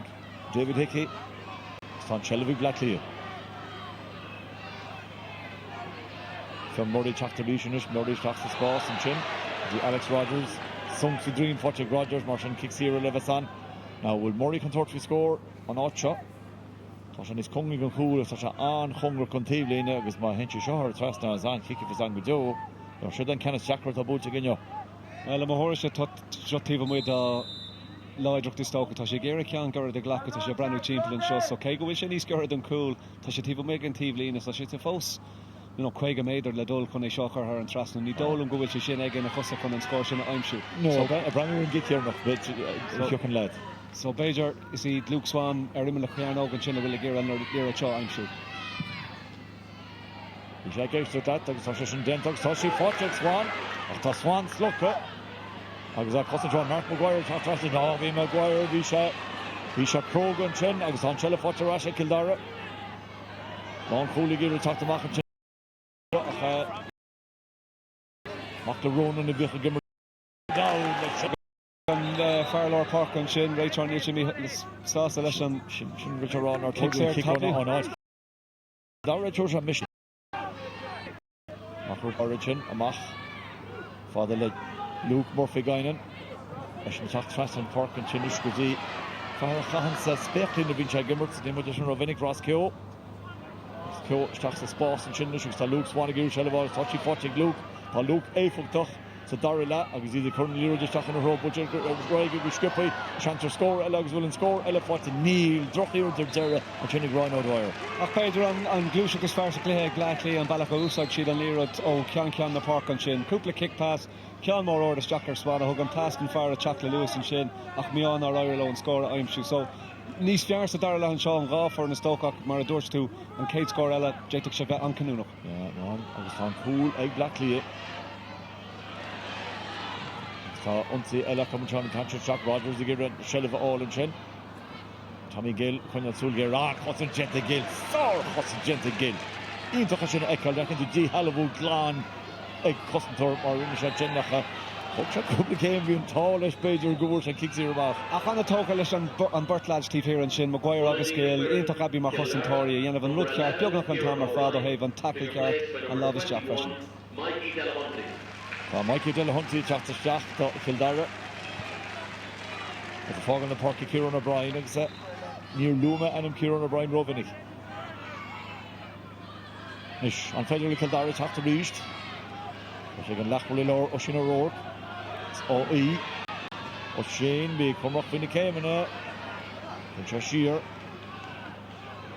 Maguire teachta ríist Maguire place go mar nar hagat a fin se teachta Lán Lewis Ruho Brown is tá control san Luach sam mar féidir lub pisa mar tá go bhar lá Páirce tá sé kick at lenne kitó chu tí chu har tras an sin Kevin Eustace ach ar Black sé golóir céimena go cinnte Black sé cúpla céim an sin bhí sé glóra pass agus nuair atha sé intin an sin just a brenn ó ríis lura an pass an seo beidir go cúpla chéim sa breist tóca an stam sin nach muni sé gomachchan an scóra aimsú So nis cool idir na fórne hen an ní náid an ní agus tá muid bednach le bailach tá na Dara le Shellef ag le clí ríis agus tá sé ag Conor Archer an gan is fanche Chief Kenny na Páirc in is tá sí Ciúm Conroy an mar cá can idir cúig go fein mar an Foley sa dran go maith sin skipal har imar a bháin agus well sin má bhí immerháin slachtar bhí sin Harvard níos lachtar sa se fatarás ag Aaron Brown de Cill Dara agus is just a spás an seo tá sé ag an onadí Páirc Tailteann seachfuil Chanter Colleen agus tá Colleen scóilte ag Mikey Delahunty Harvard níos lachtar Blackley ionach an scóra Cill Dara ba muintear Blackley a mí hásta leis an bailachar thug siad a bhaid an lír an tam sin bhí sé bra compórach le Conroy ach go bhíine Jack Lundy an rud mícheart a le an pass arastó ach ionach bhail Cill Dara an scóra aimimsú agus tá ar a fása a ríise seach sa Cluiche trí scór ní chéile an sé Cill Dara agus an is tá níl a fáchúlinn na fórne so tá teachta níor son can sin fáte agus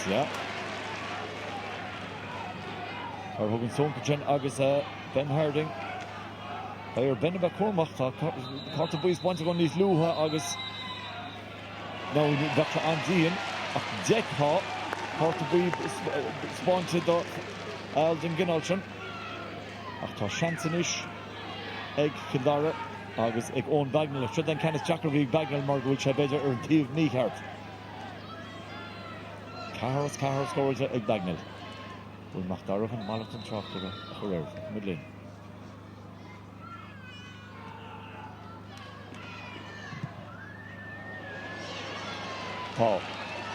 Tá den se shaking Cormú Cill Dara Báchúlín idir na fórne agus gáir i cóman agus is electra atá le Blackley a fhí láthair má tá ar a fud na háte fhí láthair tá lína lechúil imethe amach as an Cluiche tá Cill Dara brú chun cín de chu brú faoin kick amach tríú Carricín búta ní a chéile ríis an seo tá chun é seo buchant agus sin an lád agus an luús a buine leis an lína landúna sé sé Maguire gimar th clúna Tá bentaránú le na humar bheitráid neirliste cinse bheitráid neirliste tá sé th bar a fad rot an bhín Casabeg nín scuilteach tá teanta teachta ríis tá an televína sé éad an Báil gar seach an gúil cadí anna tenis tá seach lena a ráid tá cotan bhaintig fear Blackley tá fearla le teach an choras cúpla céimbeidir Blackley Báil an pasúr deir go dtí Delahunty blachalsa go míomh lethach ag deir an réiteúr tá na scuilteúla sin ag a rúis bóin tá cúpla rud deanta an réiteúr in is just a brenn seo ríis annach chuid céim Blackley go dúspáir a Báil an sin Tá ceartta go réitar tháinig sé trasnar leis a costan sin nach rih sin beidir go ordam Cill Dara an talamhan sin so tá cúpla rud a chu as na Black Lean is ní mór do dúú ras seach ar an Cluiche seachas be béic ar an réiteir mar tá Cluiche fósás a corcan é buchant. Tá Cill Dara go humla nuachtar na tamnós Cúir as a céile sin bhí barna cúlín sios go cúlín amháin is tá tú planú timp na Páirc hé Black Lean bhá cááte bhfuil duine an chuna líra mór sin a buchan dún. Dá mar rud é go caidir beidir Luke Swanna thuirteach an lína an tosaí an sin chun beidir líra buchan timp lá na Páirc mar faoi láthair níla gairí lá sin anamh agus tá si de chuirí féil faoi brúla na kicin na ggéir amachchan sin agus cátar rí sin le cúna an nús níla níos ina lína seaca cúig tá sé Cill Dara ríis bhfuil chance scóir a chorna agus tá scóir an chorna an Cluiche agus a bheith ar an Brown a damsra Cill Dara tá chu breúir kick amach Black Lean tá chu breúir a chusantáir agus do mór sin tá ar ná léir seo buchan Burta teach an Páirc de Black Lean cumar scéil go bhfuil ras ceochan an Páirc ágal agus freisin Ryan O'Dwyer sin an tríú cúlínig ar an Brown a bat taséid an Páirc ní an sin tá aib nó tá fiber an lína lethúil an sin agus timp lá na Páirc Tá mise ar an tíomh lína de Black Lean mé rála Luke Swan tarach go dtí lá na Páirc mar níla mar an anna líir de buchan an seanscéil chum an Jackart i Lord Páirc sa banach an ibracúide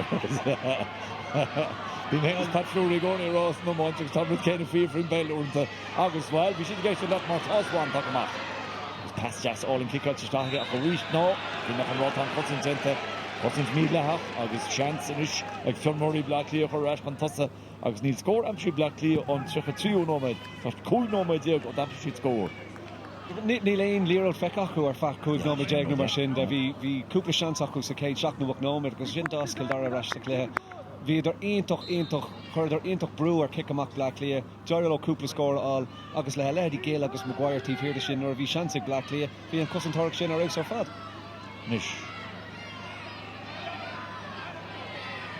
Cúlín scóilte ag fiormóí as seach gic sír an dóchan na cháilte bhí deach bhí si bhád amach Níl an canseach a fád amach agus tá réadar filte séú cúlín aige agus Black Lean reis an tosa Well scór táhachtach sochríonn sé Black Lean ar fad tamil just táhachtach beidir an kick amach seo beidir brúachar ar Cill Dara agus seansa chur scór eile á drochbúirtú an cúl bair an sin chur an tíomh lína an bhí me icla mánacht de cédaon is rinne cúgáire limní chocamach an tablína cúlú a fád ach tá Cill Dara tennis tar selva hortmhanis agus sin an námanich bhín torsta teachtar imnoirí seansar cóil agus trasnan a ríist eile don 3 úr tá trasnan búltaí Black Lean anna iirecht an sin raspar cheart agus mí an ar áir leis an cúla áil an sin anna chusantáirc gente géal ribh sin ach deir Black Lean ar líir a buchan de ríis just a plan ar an seo Murray leis an líir an sin is drop kip a chun sé leis an líir an sin dair leis an cúlbar a lábha chuir ar an sin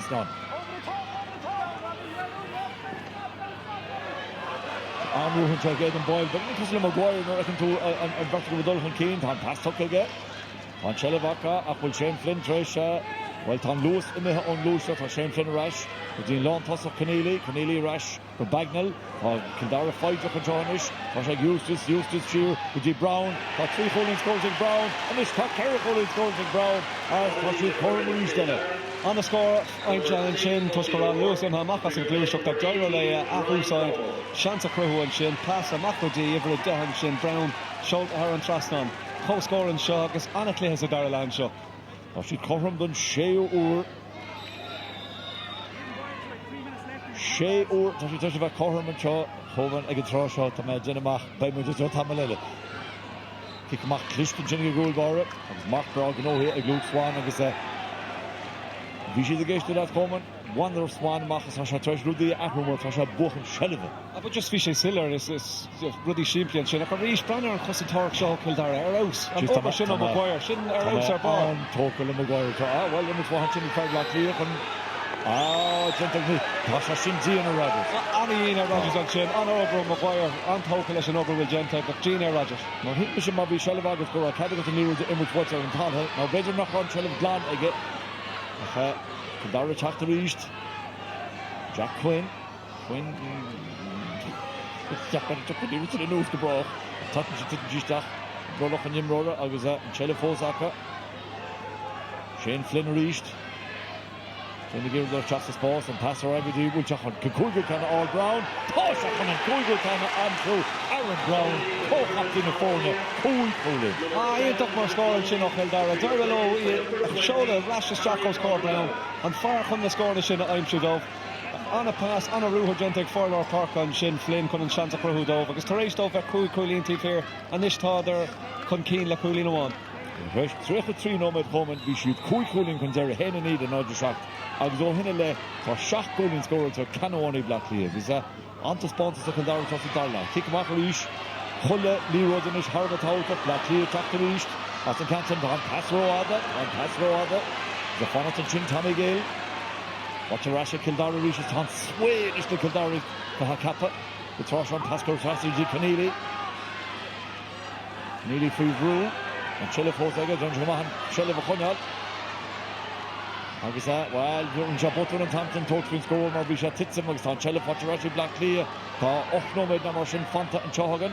Agus reached Ella, and Cill of Tukawaha, a Black Clear is in the top of Mach, Shade Delahunty, my bed go Shakulin Town Lehem, oh, Toshi Koran, a trust on. Well, now we more yeah, Tom Richard or will and you rocked or 4 innings. Yeah, if you rate your directive here, the Coleman and Tom Shane, agus fi sé Roger and kick imhe 4 in, agus an more cool Dorchin freshen Aaron T Velden cool, agus Toderation coolin Shinachar Cal. So should shock in to Cormo Kildare Neil 3 years Cormo Black here. Shinum Gur Leru Shin Better not willing Shellif Kane I was a Shin Rocha Toshi Toshin Trust on the Wool of 3. Scott me fed Germany and Shin. Shellif Kildare reached one Kildare score no go Cohen Besha Jackie Black here after Rash and Shli Kildare game with Philar. On past Trassi G Cornelia reached Ella. As Contra she some turbos, what's Malin Finn that Chavin Chagoni sauce the Tortfin score. Rashka G Della Hunty and Tamcha Della Hunty, Rashka Shane Flynn. Oh, Colin score took Shane Flynn, good G shot. Cotton towards Jenta for Rashka G Cornelia. Cornelia giving spots to Crohovi and passing. Oh, Tristan Chendaka. Will the Sheriff was like an eel. The shot for Rashi Black Clear. Will Neil. Well, after the coming down the Brown machine. Brown lab look at the August Blockal. Horrible cold to Chin. The Kieran Conroy. Mar. The cooling the shade talk Scappin. The Vamer, we should raise Yanavana Bahan near the order when Chin Tuscaran Machin, Imrory Timpler, Torilla Blackley and Blockal, Agus Tara Garrilo Chakamaklashish. Swan reached. There was Hunter hit and near the door Swan. Which are fucking the Lura Dogs and kick zero at Tomcha. Which are funny kick a Mach, Tosha, funny kick a Mach. A throw, Alex Watson in the Shamlini Caracol Coig. Force of Brandon's rules of Meshem. Mishnula Gohan Tortfi scored. Tasha Slugka kick and a hit dog. Tashi kick was a hidden love with Joshua. I was an Ishtar Hurricane Kurmui Blackley. Shane Omed Namarsin Fanta Chohagan.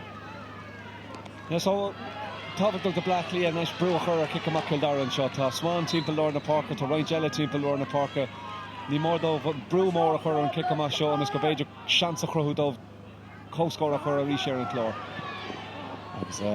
Sheriff calls the Cumma Porsche and Chin or Jack Kunner we shall talk trust at Tom Sheriff the Black Lears Erupt Elevate no Tom Shop Foggin one of the yellow talks to Shop Herberg I was in past thrust now I was in Erupt Lab Lock Maguire talk the reached after Cumma Kinola Porsche or Muntishin the Black Lears or she Jack Quinn or Shane Flynn the Captain Rock Flynn the Stocks the Sports so was Boots of Hall and training John Wolf as John Wolf took a Contalon I was his will Corlice the Corr John Wolf to make up a page of a cash fain or routine Trasson and Shin or Vush and Lira Gentical Hanma have Brandon or change check on Sullivan shot.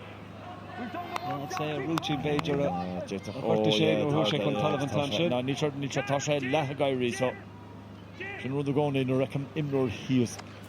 Brandon and will in similar curry piece of August Mata Nisha Rogan. No, it's Coggins Session Road Mesh. Who's in jury if the park? Silla will love an order in Kildare Fuller. Just stop a little momentum. You're all better right. Tommy Kappa will need smoke cannery team in the park at Kildare Normal will Blackley a free law at and Lena Long Coola Final and Lena Lachula Final lads Law Parker Guyver Crow agus na Tussa Landa Lewis agus Landa Funnef Currish and a Gumprod la Blackley Gachora will Rudig in the Dully Car, Tasha Luke Swan, Lorna Parker, Tasha Gera Lear, the Curros Core, Tussa, Agus Dulla Rashig Luric Pass, a Rashwife. So Stoken Neelan and Kenrock Kane, the Chief Parker, Black Leah, Norma will Kildara Filar, Agus Kahar Ryan Spursnu, throw Shass of Shoes, Dom Rudig will Black Leah, Gera and Clay Shaw Bukent. No, Neela cool in that through. Darn Slew. On terug het 3 no met dus Shin. Fixie Kahar no met de Hendy looks score 1 for Black Leah. For kicks here, Michelle Carcador. Just a chat month in charge some Slew a bunch Tanya was happen we will. It's a good shot off gate and show better. Páirc Tailteann. One of the chats to talk with Cill Dara. Well, Nish. By Federal is fucking numbers. Which Eustace and Chinna's Harry Fred some more cheer. I was at Carter Wheel at Sponchka, Kevin Eustace. Nish. You just want to. She never had rail at Chafter Stach. She never own Meehan. Couple of them on Brescia, so fresh and the right script and Shane Cill Dara last up to a cap of the Gage Trino Cool. That's a Trina Caravan Carcador. Shelby Blackley reached, Agasan, like Swan reached. Swan attacked on pass Corey Trastega. To Watson. Watson and Thompson pass Ishil Corey Stahiga. One in Cousin to Cill Dara. And Shelby Blackley, Agasa Fionn Murray. It's Roy Rashka Swan reached, Toshi the Lord, Swan Color, Swan to Rogers and Shin Tasha Slukka. Agasa Cousin to Watson to Cill Dara. Nilen, Con Richard Farah, Agus Cill Dara, Tatamak and Shin Agasa. While not just to come and Dominic Berber come on the score. So that Brown, Carl Hui Brown attacked the mark on the Jewish. Over Jacob Dama. It's Crunchan pass Trasta. Trasta to Ryan Camo. Ryan Camo. August the pass. Just Ryan Camo. Cool bar. They're going to say that Vishan Ibdach or Hush has a chance Camo. Tell him that Zachary Hula wants to come now. Action and Chonish at Dolo Hill with Evans or Darila having a chop. Lad knockouts and Chinnish on lower and Lad knockouts and Chartamacher reached Agasa. Schneid Tommy Gale. As in first Selena or the Cornell Dub Latvia Amonted. Adam Cornelianish. Corneli Farnaruher and Star Canala Yanaga. So she falls again, which are Rickos Petrel. Shalom, Vagasa, Shinny Rotachin, she built or she built a great meal, so she can remove Dan Wolf, and the Shanty Wolf is the off new score, the Cormu, Cill Dara, Howell Veg, the Corey Black Leah. No matter the ones in Gnam at Hafaka, the Akmuds and Corridor to us force Kemid, Amma Coach of Gorty Vasan, then with the Machan Chogame, Trina Karanoma, their lives, better than Mafu Kui. By Mr. Chogamajin for me. Black Leah attacked the Leash, Tashit Force comes Derek. Shoots and score for him all. Jackie could shots this boss. Leodor, the shot of Joe Swan, after long fully shot Trasna. And Conan Boren. Boren Jenna Gamachan. I was in Chelevega, I was Ashen, Gentaka Hallianta Ega, I was in Ray Turrichin, Dulles Malach. Chelevig Cill Dara reached, Bertafana to Jot in a Jibisha, Eden Boyle. Kieran am coach of Gorty, listen shot. Agasa, Quinn attacked Jack Quinn. And Shelby Quinn reached. I kept like a major direction to have to Quinn the Levalach and past you with Shane Flynn. He's a jazz coach of the Egg Flynn took a Contalon, kicks here, Shachatan, and this he go up in the for more niche or Cill Dara talk. Kerry Rumad Falker, no? I thought Fair Quick Nomin, no Fair 3 Nomin the machine that Cill Dara tries to go hint up. 3-3 the Park and Shin, near dinner one, Kincher, Cooper score, I'm sure Brown and Shin Cill Dara la. Tiva with the Shin, August Bagnall freshen. And Tiva Smith the Shin, like a Lady Maguire, Tiva here and Shin. Maguire is Gill. Yeah, our house are fad. Shane Slinigan was come on, Aaron Brown, cool in the Aaron Brown. Adam Conneely offer him a foul. It was sort of the Ruhanish. So then kick going Bagnall. When I'm Shin Bagnall and Can Shin, by chance of Blackley, a better score all. So shot kicked off at the condition of Bagnall. Kuigas Chase scored to Egge. Alexanish Kuigas Schacht. There's Cúpla Keane and Iachéla Correa for Cill Dara. Jaitic Shid Vetrino Caracoolin Contussa shot to Blackley, a Fox a Clare. Tush Lockwill and Cooley needed in the phone. Will and Cooley needed in the phone. He never should have called it in Chinook for a second. Spread Macro. Country Sheriff's trusting with David O'Dowd. O'Dowd is tax the spots and door Swan Reach. Swan Gahul or Swan Sheriff. Hustinson Scott in Denta. Harbor Chinnig Boyle on Sheriff Forty Black Leah. But no shall over and Livers are near her up. He's Wiener. Can't you know Trustna? I was Sheriff Forty Rash Cill Dara Reach. I was touching Eustace. Commandant on Cluiche Ceannais, Tom Mohamed Patsy. Karen Mohamed the Fad, Eustace, I was will Sheriff Court again, Neil, Tashi Force again. Kick out to Justin Sports, that near to Shin Queen. I was near Rain Chance, I come to Sheriff O'Connell. To Chapter Markaload, Road Chop. For Kieran Conroy, luckily Rory to fight Conroy. Force again, on numbers to Conroy. Which had threshold of shot, he called the sack bone. Toss that threshold of shot, he called the sack bone. On Sheriff Court against Talking Down, attack the East. On the threshold of Zebra. A bhí Harbord, an Sheriff Court agus an ish, an Sheriff Cill Dara. Tá sac an bullshit an posse. Shane Flynn attacked the rich reached and passed Butch's Chahaga. Agus kicks here in an eye and Thompson was a wee general and Cartigan Rater.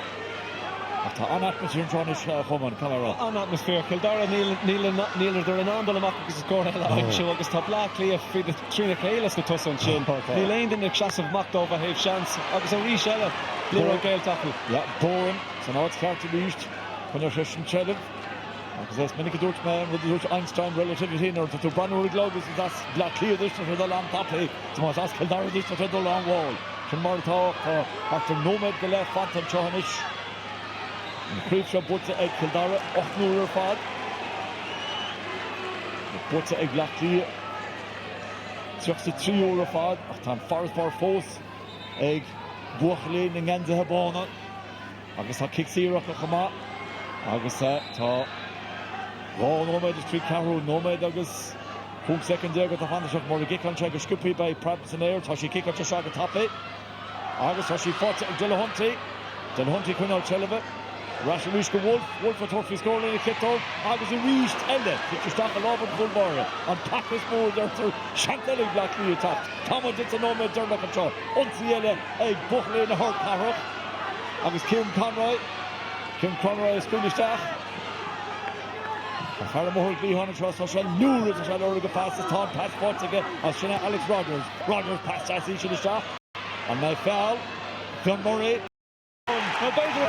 Ballock Black on down to Briar and Fire Shaw and a Rubishin Gum with the shoes could you Ushin or Tablina Perfect me I Hig Drockery McDara August Coleman Shift Wheeler Weekest lads. Seamus Kenny, we're getting more. It's extra time between Dublin and Kildare in this Electric Ireland Leinster minor final, which has been a belter. Oh, it's been fantastic, absolutely fantastic. Entertainment there in the second half was just second to none. To be fair, started the game, Kildare missed a couple of chances. Dublin went down and got the goal, and you just felt at that stage it wasn't going to be their day. Dublin were 5 up. Fairness, Kildare showed huge resolve there, pushed up on the Dublin kickouts, turned them over. 2 wing forwards again, number 15 as well for Kildare. The amount of work they've gone through and the scores they've kicked. Fionn Murray, who we speak about up to half time, was fantastic, very quiet in the second half. Pulls out all the stops, kicks a score over with his left foot, brings the extra time. Absolutely excellent game of football. The goal when it came from Luke Swan wasn't a thing of beauty, but it was effective. It was effective here. Look, it's a goal, and that's all that matters. I thought they might actually be a little bit more direct with ball into Luke. Then after that, I don't want to say that Dublin took the foot off the gas. To be fair to Kildare, they went at it. They pushed up, as I said, on the kickouts and really made life difficult for the Dublin defenders coming out with the ball. And they got the reward because they started to turn them over and they were kicking the scores from it. So again, it's just these competitions just keep giving. After Swan's goal, it was Kildare that started to fly. It seemed to spark them into action. Yeah, again, they kind of just showed a resolve that they had to, because if they didn't, I think Dublin probably would have pushed on. But I know it was great. A couple of great scores there from number 10 and number 12 in particular for Kildare. It was Dublin who got the equaliser to bring it into extra time. Fionn Murray kicking that one. I asked Sean O'Donnell this last night in Tuam when Mayo and Galway went into extra time. Does anyone have the advantage? Does anyone bring the momentum? He said, I'll probably tell you during the extra time. Are you going to say the same thing? Yeah, I honestly don't know. I suppose Dublin will probably feel that they left it behind them. Kildare similarly, so I don't know who the advantage is with. Maybe just some of the Kildare players, they're picking up a couple of injuries there, but I don't know. No, it's wide open. It's there for anyone. Like one thing about it as well, like the tackling from both teams, the defending has been exceptional. Second half there, full back for Kildare there, it was immense. Some of the ball that he cut out there was fantastic. Kildare have kicked some fantastic points throughout this game, as we're seeing. Yeah, again, it's a great skill. They're kicking from distance. Again, run the ball up to about the 30-metre line there, and kind of looking for the runner off the shoulder. And again, like it's just some of the accuracies there have been absolutely fantastic from those players. We've seen a few of their misses as well. Do you think about that between full time and extra time, or do you put that out of your head? Oh no, I'd say that's gone. That's well gone now at this stage. I think it's a case of just refocus and just get the shape back again for the first period of extra time. Then look, whoever, I think a goal is going to win this game.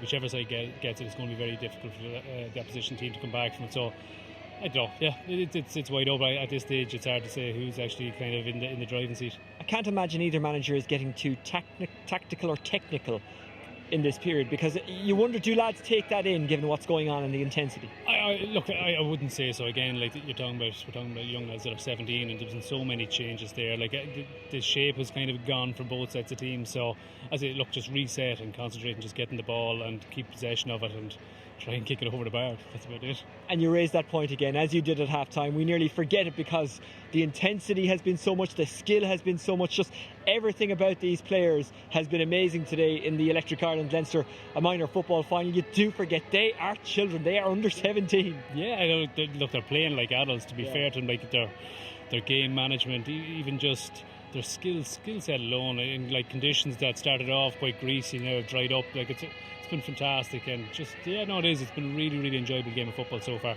What about that equalising point from Fionn Murray of Thomas Davis? I mean, the skill execution that he showed under pressure was immense. Yeah, and off his weaker side, so he'd come in from the opposite wing, and to be fair, I'd say Dublin were looking to him because he had been their main talisman up to that point. But for him to kick a point, 3 minutes into injury time, knowing that was probably the last chance, just speaks character about the young lad. Do Dublin need more shooters out there? Do they need more players to take responsibility? They do, yeah, they do. I think they've tried to walk it in too much, probably reliant on their stronger runners coming from deep. But to be fair, like Kildare have bottled them up there around the 20-metre line, have stopped anything coming through. So they probably are going to have to need maybe one or two extra players there to kick scores from distance for them. And you mentioned it even at half time, actually, that tackling and the ferociousness of the tackling in a good way. Yeah. You just can't run into the packed defence, can you? Because you'll lose the ball. No, like they're so skilled now at that, and to be fair, it's all legitimate. It's all very legal. It's a perfect execution of a tackle, which is what you want to see. So, like, look, to be fair to them, I think both teams have stood up to what's been thrown at them, and looking forward to the extra time now. I want to talk about Mark Maguire. He's having a great game for Kildare at the back. He's been fantastic. His battle there with his opposite number in the first half, who would have been coming into this game would have had a fairly big reputation, but he's been superb, absolutely superb. Everything you'd like to see in a cornerback: tight, aggressive, and just good tackling on the ball. And he's also very good in possession. I appreciate you can't get too carried away if your county wins a minor title, but this time last year it was your county, the Royals Meath, who got their hands on that cup. And again, it doesn't guarantee anything, but it creates a bit of positivity around a county, doesn't it? Oh, it does, absolutely. Like we've for the last 2 years have actually won the under 17. It's an inaugural year. We won it, let's say, 2 years ago, and those two teams have pretty much formed the backbone of our under 20 team this year, and we would have high hopes for that under 20 team. So it is it is a development pathway, and you want to try and retain as many of these players as possible, because like they've been in the system and they kind of are attuned to kind of what it needs, what each county needs are. So it does. It's a huge competition in one sense, but it is just another part of the pathway for them. And just a brief look ahead to tomorrow's qualifier Meath against Clare. You'll go into that with a bit of hope. Okay, a disappointing performance against Dublin, but there was positives. He created chances against Dublin. Not an awful lot of teams do that. Yeah, I think defensively the lads stood up really well. Like Dublin only scored 5 points in 35 minutes of football. I don't think anyone that's in Jim Gavin's reign has anyone kind of scored or limited them to that amount. Look, I think obviously it was disappointing that we just didn't fire up front, but I think it masked a lot of the good stuff that did go on, and there was positives to be taken from it. So I think it's going to be a very difficult game against Clare. They're kind of on the bounce. They've had a nice little run in the back door there, so I'm sure they were happy enough with the draw as well. So it'll be entertaining. Seamus for now, thank you very much. That's Seamus Kenny, former Meath footballer, also a big part of what goes on here in Navan. The pitch in absolutely immaculate condition here today, by the way, and it's not all that greasy, even though it was raining all morning. And now it's quite warm. Right, we're about to go into extra time. Kildare taking on Dublin in the Electric Ireland Leinster Minor Football Final. Extra time last night in Tuam was entertaining. I've no doubt it's going to be the exact same here. And to talk you through it, it's Coleman Goggins and Dara McDonagh. Margaret O'Shane, well, Coleman, ni federal end of the run, nach luch with arrogant fortune. Hasn't what you try to do, Tashanish Fehach on a car, or light Fehano medal, or a light. Agus kick Pinot le chattan í sin na rud é goil gachú der cóscór fós tras fehanómad. Now, ní me omlan kint ornte immer siad gá ye, má tá siad fós corn immer siad gá chuig agus an chin. No, chus ceistan sin agus dóidir gá de bhfuil immertin seo so. Yeah, agus Dúracha kicking Erica. Yeah, Dúra mar bhrálam kicking Erica. Ah, bit sé. I know me man just tá na crack. Fach an drama tool.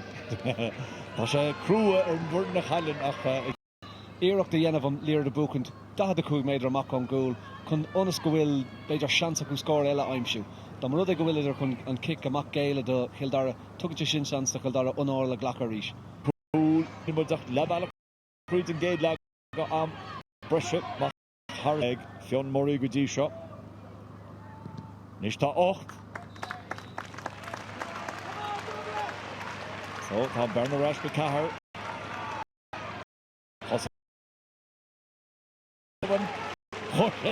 Cool féin. Seansella dómh scóra aim seo agus a dhéanamh níos éasca tuis agus tá den éigen trééis rud éigen an réitor stop. Clabreachta ní roise dachar ar an chuma a chunis is brontanas é détar se. A choríis an rud ceart, chuir a clegan séas agus chur ceistar an costantóir. Der sin a rinne sé, dair leis an kicks ar a buchan den sin, agus tugadh sé seans do Cill Dara an líir de bugus suas nócha méid ar suas na pór. The Owen Bagnall.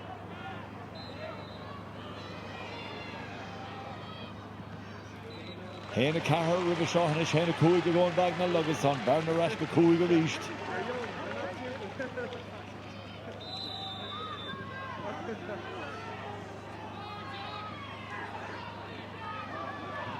Sure, bhí mar Coleman níos luúhann sin nach mé mór an scórin an a breise ach tá chúcinn fecha agan in séanómad. Ach tús, splódach go bhí an Cill Dara an sin agus an Richard such a go leabhar an seohanis le PJ Cullen.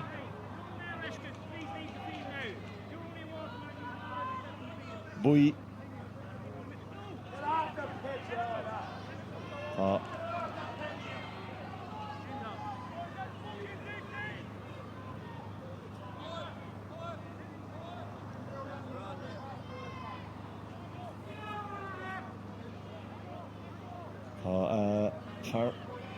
Darren sin feic dé tá Cluiche Ceannais Eustace, Kevin Eustace now, which is Bulal, which is imneach go mé bhfuil beidir 5. So ar nó cíann se seo go mé tiile am a chuútah gorta teag chuman. Cinnte bheith me teag mat slítar dí níos. Tá Kevin Eustace cart. Agus tá kick síirmis ag Áth Cliath. Cúlíonn chun deire. nó méid bháin an cúilteamh gortaí deire an chéad leathan seo. Se le bhac a ríist. Luke Horn. Gainin trast an seo. Tá sí bult ar héamh na lábh deise. Tá sí bult ar trast an bhína ceapú sin lábh deise. Just a brandware sé go hús an trast an sin ach bhína mé chuúil fí gáthóir an sin. Beidir go le seans.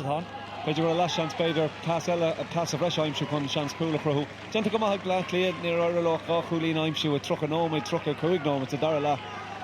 Gá chúlín aimsiú tíbhas trí 8 nóid an seo ná an breise ach tá níos mó tastal go mar rud ag bhfuil ar a géir seo casta timppla.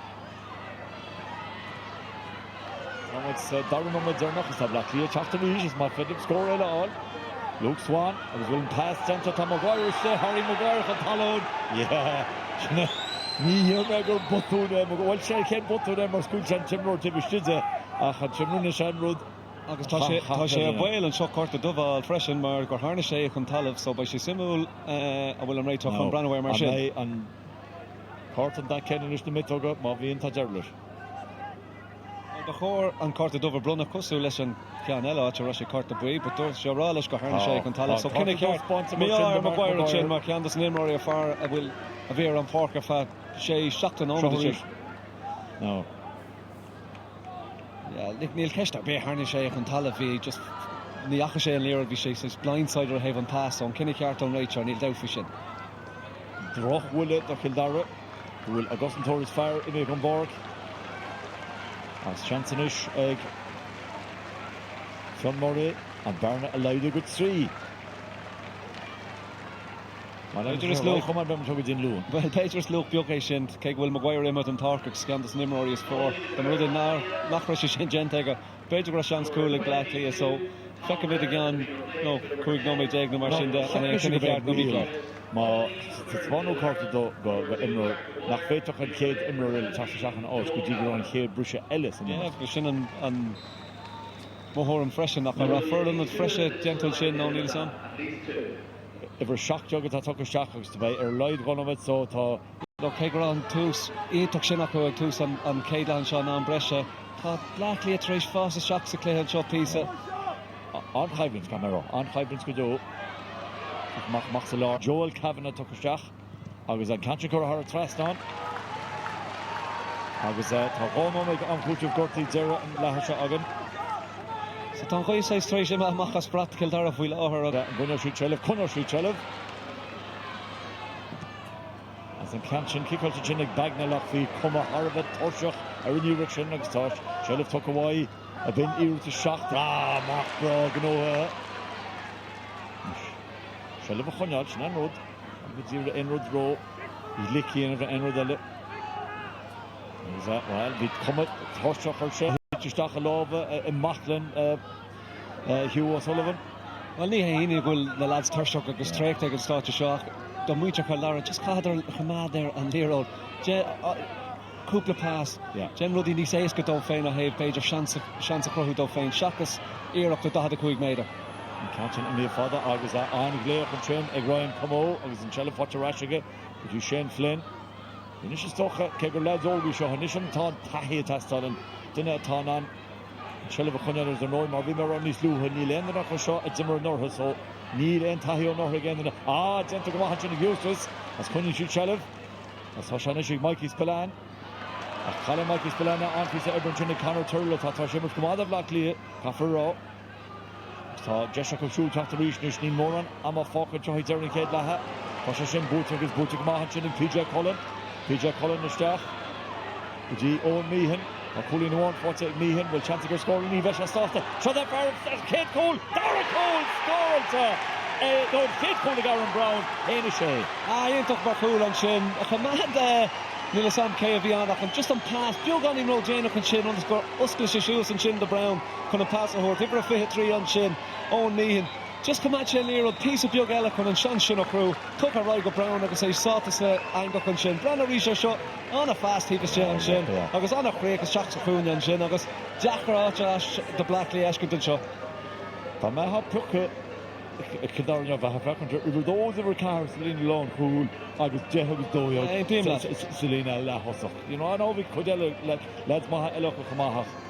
A héana sé scóil ag Aaron Brown agus héana cúig siúlim ag Bagnall agus is ionintach an rud sin agus tá fad lehama an breise prothú agus Charlie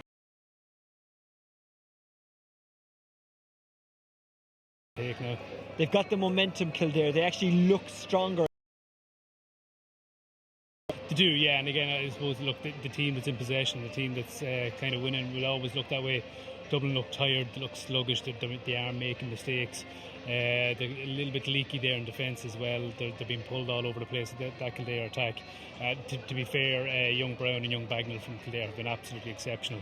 There's a touch of class about the two of them. And the goalkeeper, Hugh O'Sullivan of Dublin, was very unlucky with the Cill Dara first goal, but it was well needed now, and I feel now that it has kind of shifted towards Cill Dara, and unless something dramatic happens, I can't see them losing this game now.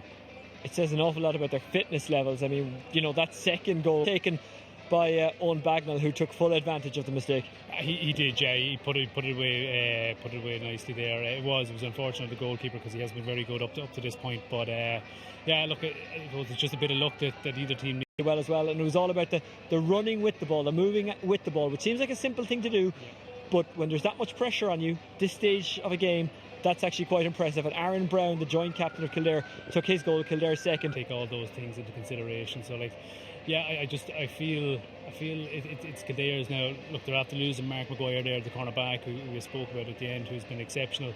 I think even just with that loss, I think they're going to be able to hold out for this next 10 minutes. What can Dublin do?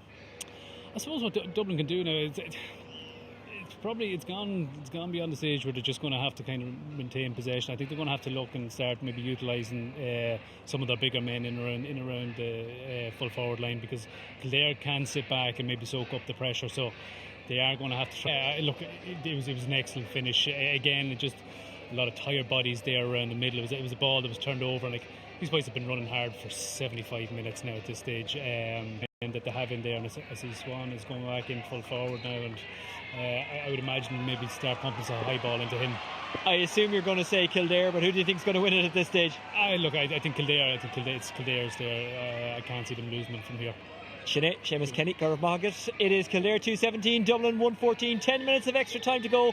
But remember, if Dublin can somehow play their way back into this, and it's left at the end of extra time, we are going to penalties. We just about missed out on them in Tuam last night. Will we get them in Navan today? Your commentary team, Coleman Goggins, August McDara McDonagh. Comrade O'Shane, kicking it Erika. Well, no, Ma Hagan, Black Rash, I show, but she's sort of Lazarus sort of comment. It's more a major Sheikh Hooling. Tar a light Coolawan, Cadar Coolala, I'm sure, because Nidolum go will na Tussa and Annie Shinny and a tough. Kill but Feckamid. Jackery Eshkinty all Shachulin there now, so keen to Takula Tassel agus Nila Lam and way they're on Shin Crew Lou Galore Sinclair con 5 or 5 husky to kill. We should there Ruffin Bosch Hagan Rivershaw agus Honey Rash, so on Shelvinish again Cill Dara agus Rish, so have Áth Cliath and Meek Harkin Borg agus Shane Flynn goal score for Shane Flynn is on through can for Shane Flynn agus Jim Dewar and Nachla Tassel of that. Yeah, Shin are out so Cill Dara and Shin the current Birch Lorna Park at TV is just Alina Lantos and Shin Dara Lone Birch under the Curramac Lorna Park Archer Willer the Bugani Zora Namor Will and Birch lads TV shot Lero Mordord Boone never in the and Shin Eustace I'm Shin Flynn and Brisha Sholin Shehar and Trassan agus Cill Dara Gimmer Hientock Brown, go Bagnall, go Cork, go Bradford, the Cartamaro. As in is to do a 3-jog score to a Brown Bagnall action. Ian took a fan. Yeah, Duck right on Ebert Douglas on Abacus and Keiko Abius and Willem Birch, Jim Rory Shin. Tiv here Dove, Selina Long Cool, Vigillagus Moira Rousok and Bert lads are in Lena Latussi and Shin. Or have Hosmantis and Shaw a Rouser Fad. Well, don't need you to score to Kildare agus is scoring to Shin Tass I can go on Brescia on achas into the score of Shin agus Shin not the Corinth term you can know been talking louder more than the scoring and Brescia Swan reaches then the Charter hurts the Swan Tasha then Ringy Hill Tashi 4-6 Swan what Tasha Shock was it Ginger McLaughlin Shin he's had the back of Spanish good right short now will kick Eric on oh kick Eric for him. Yeah, they're all over more again. Number 10 to right. There's a couple go on kick Erica, Nice Lewin Namor, Hogan Raytor and Tom Shin, Dyrle Swan, Lero More or the Bochent. Brandon Nibberkity here the Lero the Kildare show. A Yanavano over a Fradak. Dyrle Swan, Dulles Jackson Carnogan show. Shinny Capus Bicor and pick Eric. No, holy. Shockers and show. So, okay, Shockers and Shin. But look, Shantic Blackley and Ish. Well, I bet you know. Tasha, Harbour, Camera, Markhaven, Jugus Jesh, Shinish, Shuggers and Kickley Torgal. Oh, Taxon did the goal there. Oh, it's did again. On a Harbour, who was a Dirk Sheas on Lean and Shin, not Dyrlish and Cool by a shock. Kager, who was a Talib, Dyrlish, Love More, Larger Curlish and Lyric and a Shola Haran Trastam. Branner Rees and Shot. Dirk Sheas and Cool and Shin, not Dyrlish and Cool by a Love More, Curlish and a Job Gentega. Hey, I was that. Now near my day, Matasha Roger, Kubler, Hannah, Tasha Dakar, Blackley, a Cluiche Ceannais, Tashi the Chat to reach, talk Hobbits, I was talking zero.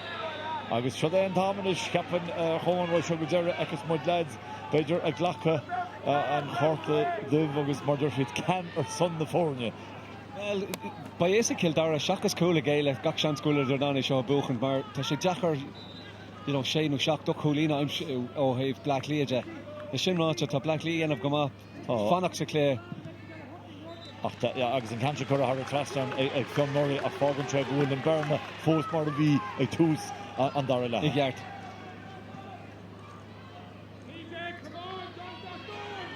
Zé gólín scóilte ag Fionmóí an táile. Sé chólín idir na fórne, nis. Mionúr Laighean tinnach tá an trela bhí Black League ríis agus tá sé ag Aaron Brown.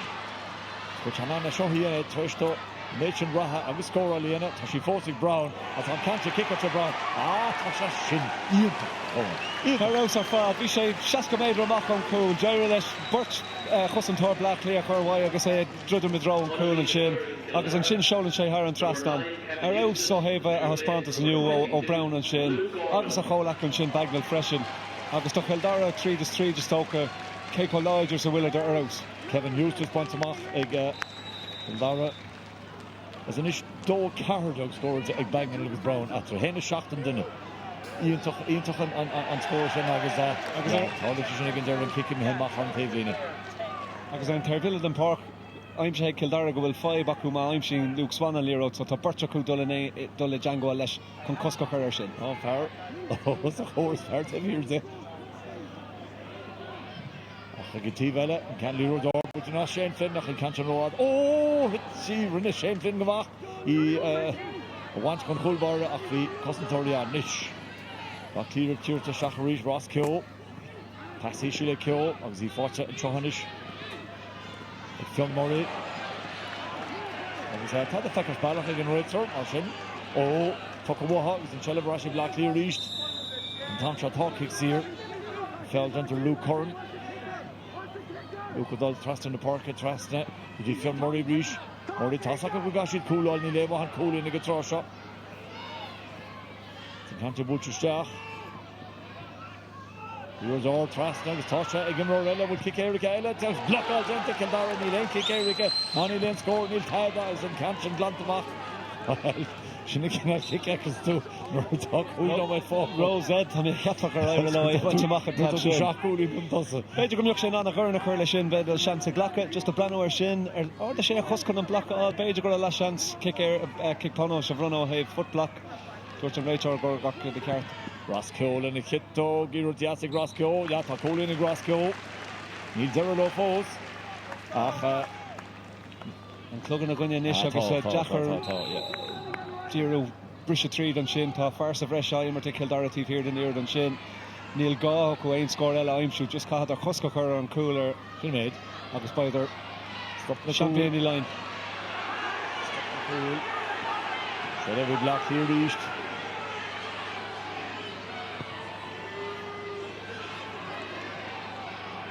Ross Ceannais teachta ríist.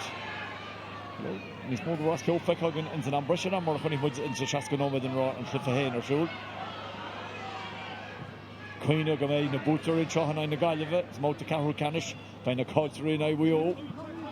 Bhí ambrisa testal a réir, bua ein chólín bháinna bhí BEO.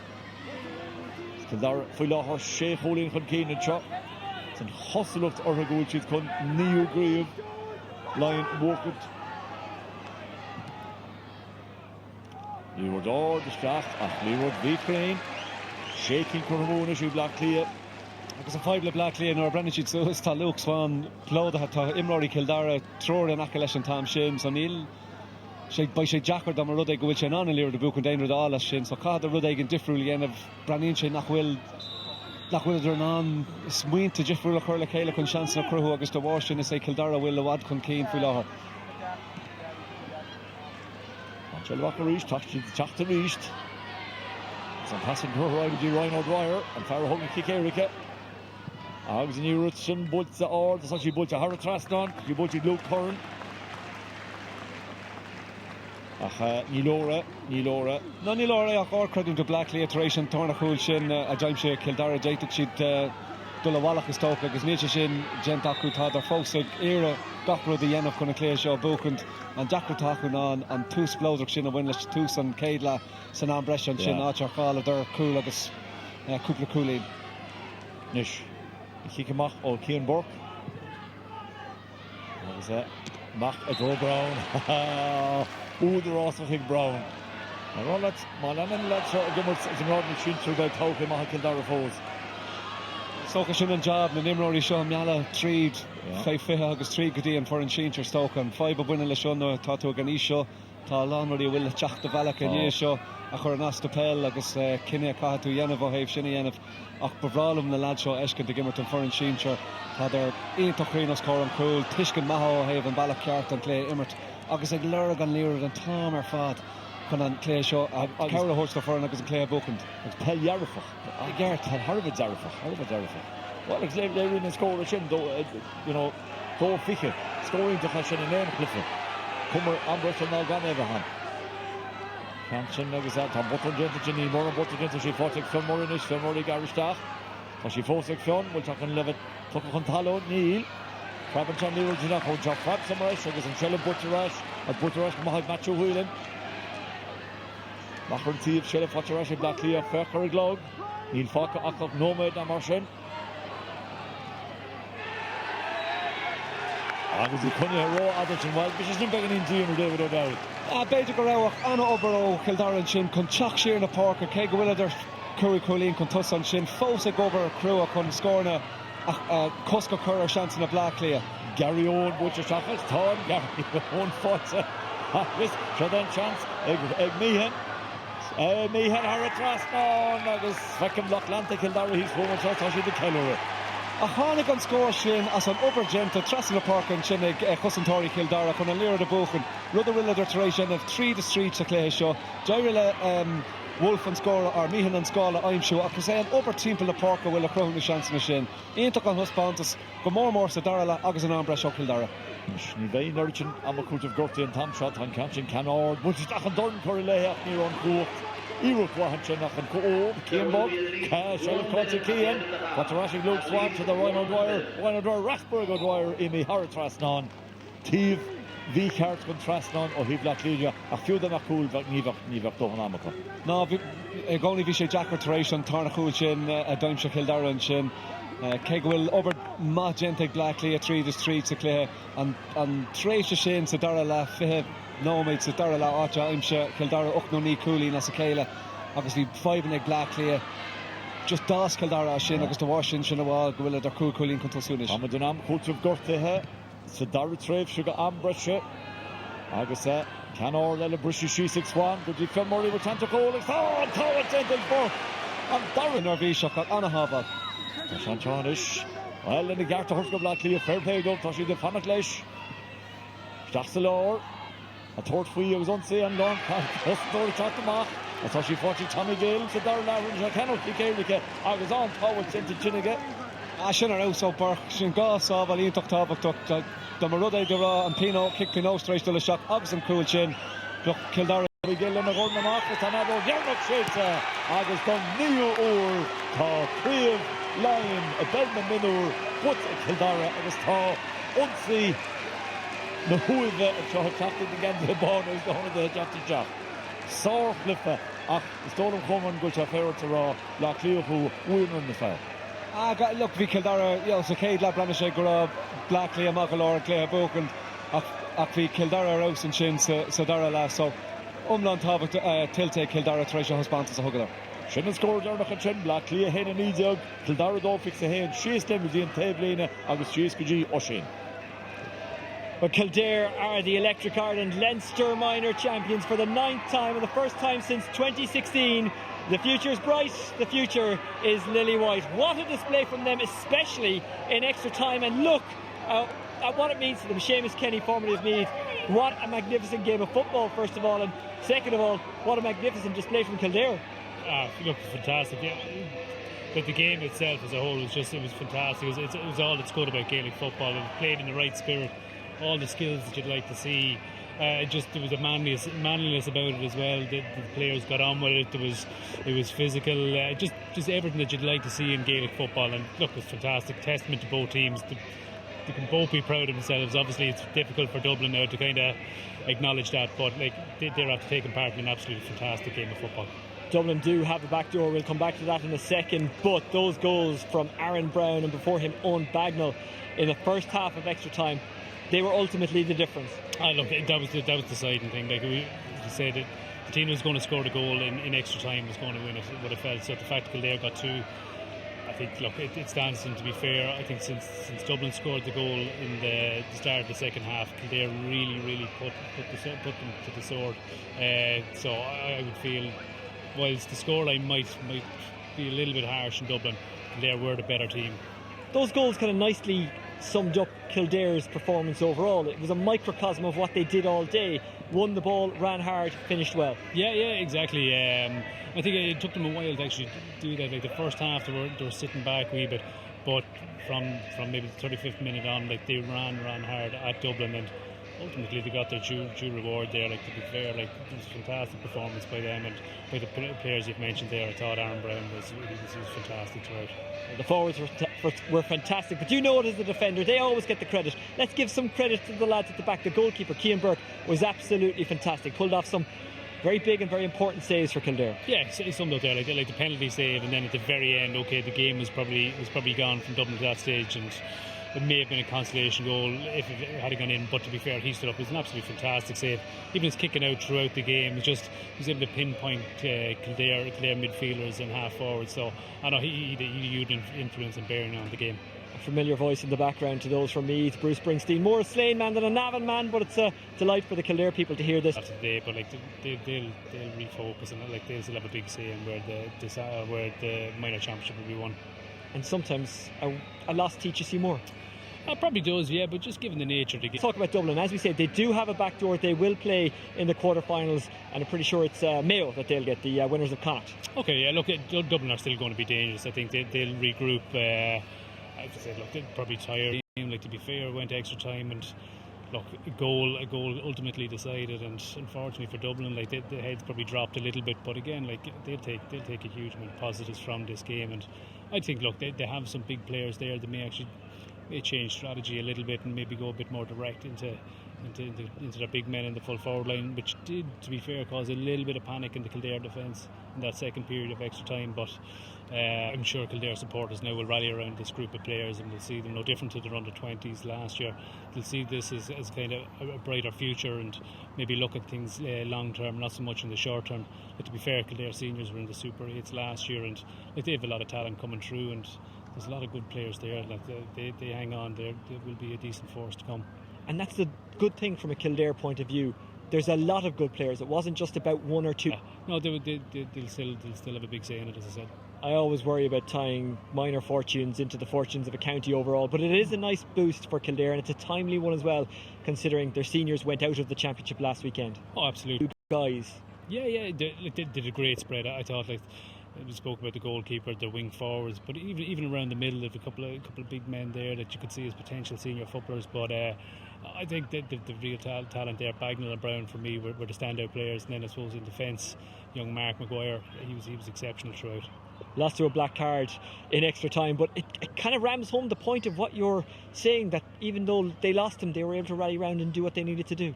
Yeah, like it was probably, I suppose it could be deemed as a cynical enough foul, but like up to that point his tackling had been exceptional. So yeah, like they are, like they're a really good balance to that Kildare team, and I think that they're going to go far in this competition. And for Dublin, again, they shouldn't be too hard on themselves, should they? Because I mean, they were within a kick of winning it. Look, huge amount of positives to be taken from that game for them, and I'm sure in the cold light of day, when they analysed it and reviewed the tapes and all the rest, they will realise that they've after taken part in an exceptional game of football that ultimately was decided in extra time by a goal, and heads probably just dropped a little bit. So tired bodies, tired minds, and all the rest. I think look, they'll be back. And at an important time, they hit the crossbar and the ball bounced down on the wrong side of the line from the Dublin point of view. That's how close it was. It was, yeah. And if you remember back, they hit the crossbar in the opening minutes as well. So like they definitely had their opportunities throughout. So again, these things are decided on small margins. So look, the rub of the green went with Kildare at different stages today, but overall, I think they were deserved winners. A good day for Kildare. They are the Electric Ireland Leinster Minor Football Champions. They'll go on to face Galway in the All-Ireland quarter-finals, but that's not something they'll think about for the next couple of days. They're about to be handed the trophy for just the 9th time in the Lilywhites' history. As we say, the first time since 2016, but a lot of their success has been quite recent. 2013, 2015, 2016 and now 2019. To talk you through agus gent agus snasta an seo ag Cill Dara dó fix a héin scór iontacha sin agus don 9 úr siad coirithe Mionúr Laighean agus an taction gent a chuir Áth Cliath búnach through the ceremony and the trophy lift is Dara McDonagh. agus ó sin agus mar sin tá an bronna dearnach agus tá dearnis leis na craomh go cúige in Peile na Mionúr agus an taction genta agus gent agus snasta an seo ag Cill Dara dó fix a héin scór iontacha sin agus don 9 úr siad coirithe Mionúr Laighean agus an taction gent a chuir Áth Cliath búnach go Áth Cliath níide go ó 7 a héin agus inis an líana a gábhfuil sa níideag rá chóchaptain tá acab sinad Kevin Eustace agus Aaron Brown agus tá Jim Bolger an seo chóir le Láin réchan an corna ghlacha corna bhronna fiú sin na boys ves a ghlacha.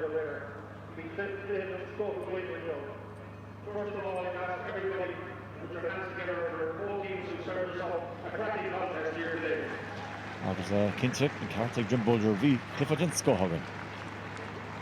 Normal time for separation, and now walking towards the All-Ireland series. The Áth Cliath gimmert an BEO about the Cathal Canish na Hill. To Dublin today, commiserations. Today wasn't your day, you didn't have the love, but you showed great character in fighting through right through to the bitter end. Very much look at that, and who knows, you might be another end further down the line, and we hope you do from a Leinster perspective. It's a competition by Cill Dara gimmert an na Gaillimh. We wish you the best in the All-Ireland series. However, today belongs to the Leinster champions from Cill Dara.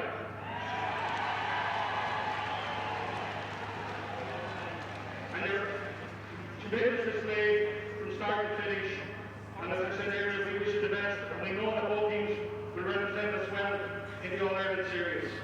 It's now my great pleasure to present the Colin Working Cup to your joint captains, Kevin Eustace and Aaron Brown. Mar sin, Cill Dara coirithe Láin na Peile na Mionúr don 9 úr na cóchaptain sin Kevin Eustace, Aaron Brown a gáardún chun bhaine go léir an glár an ornach glár inneo go dtí an chéad úr eile slán go fóil.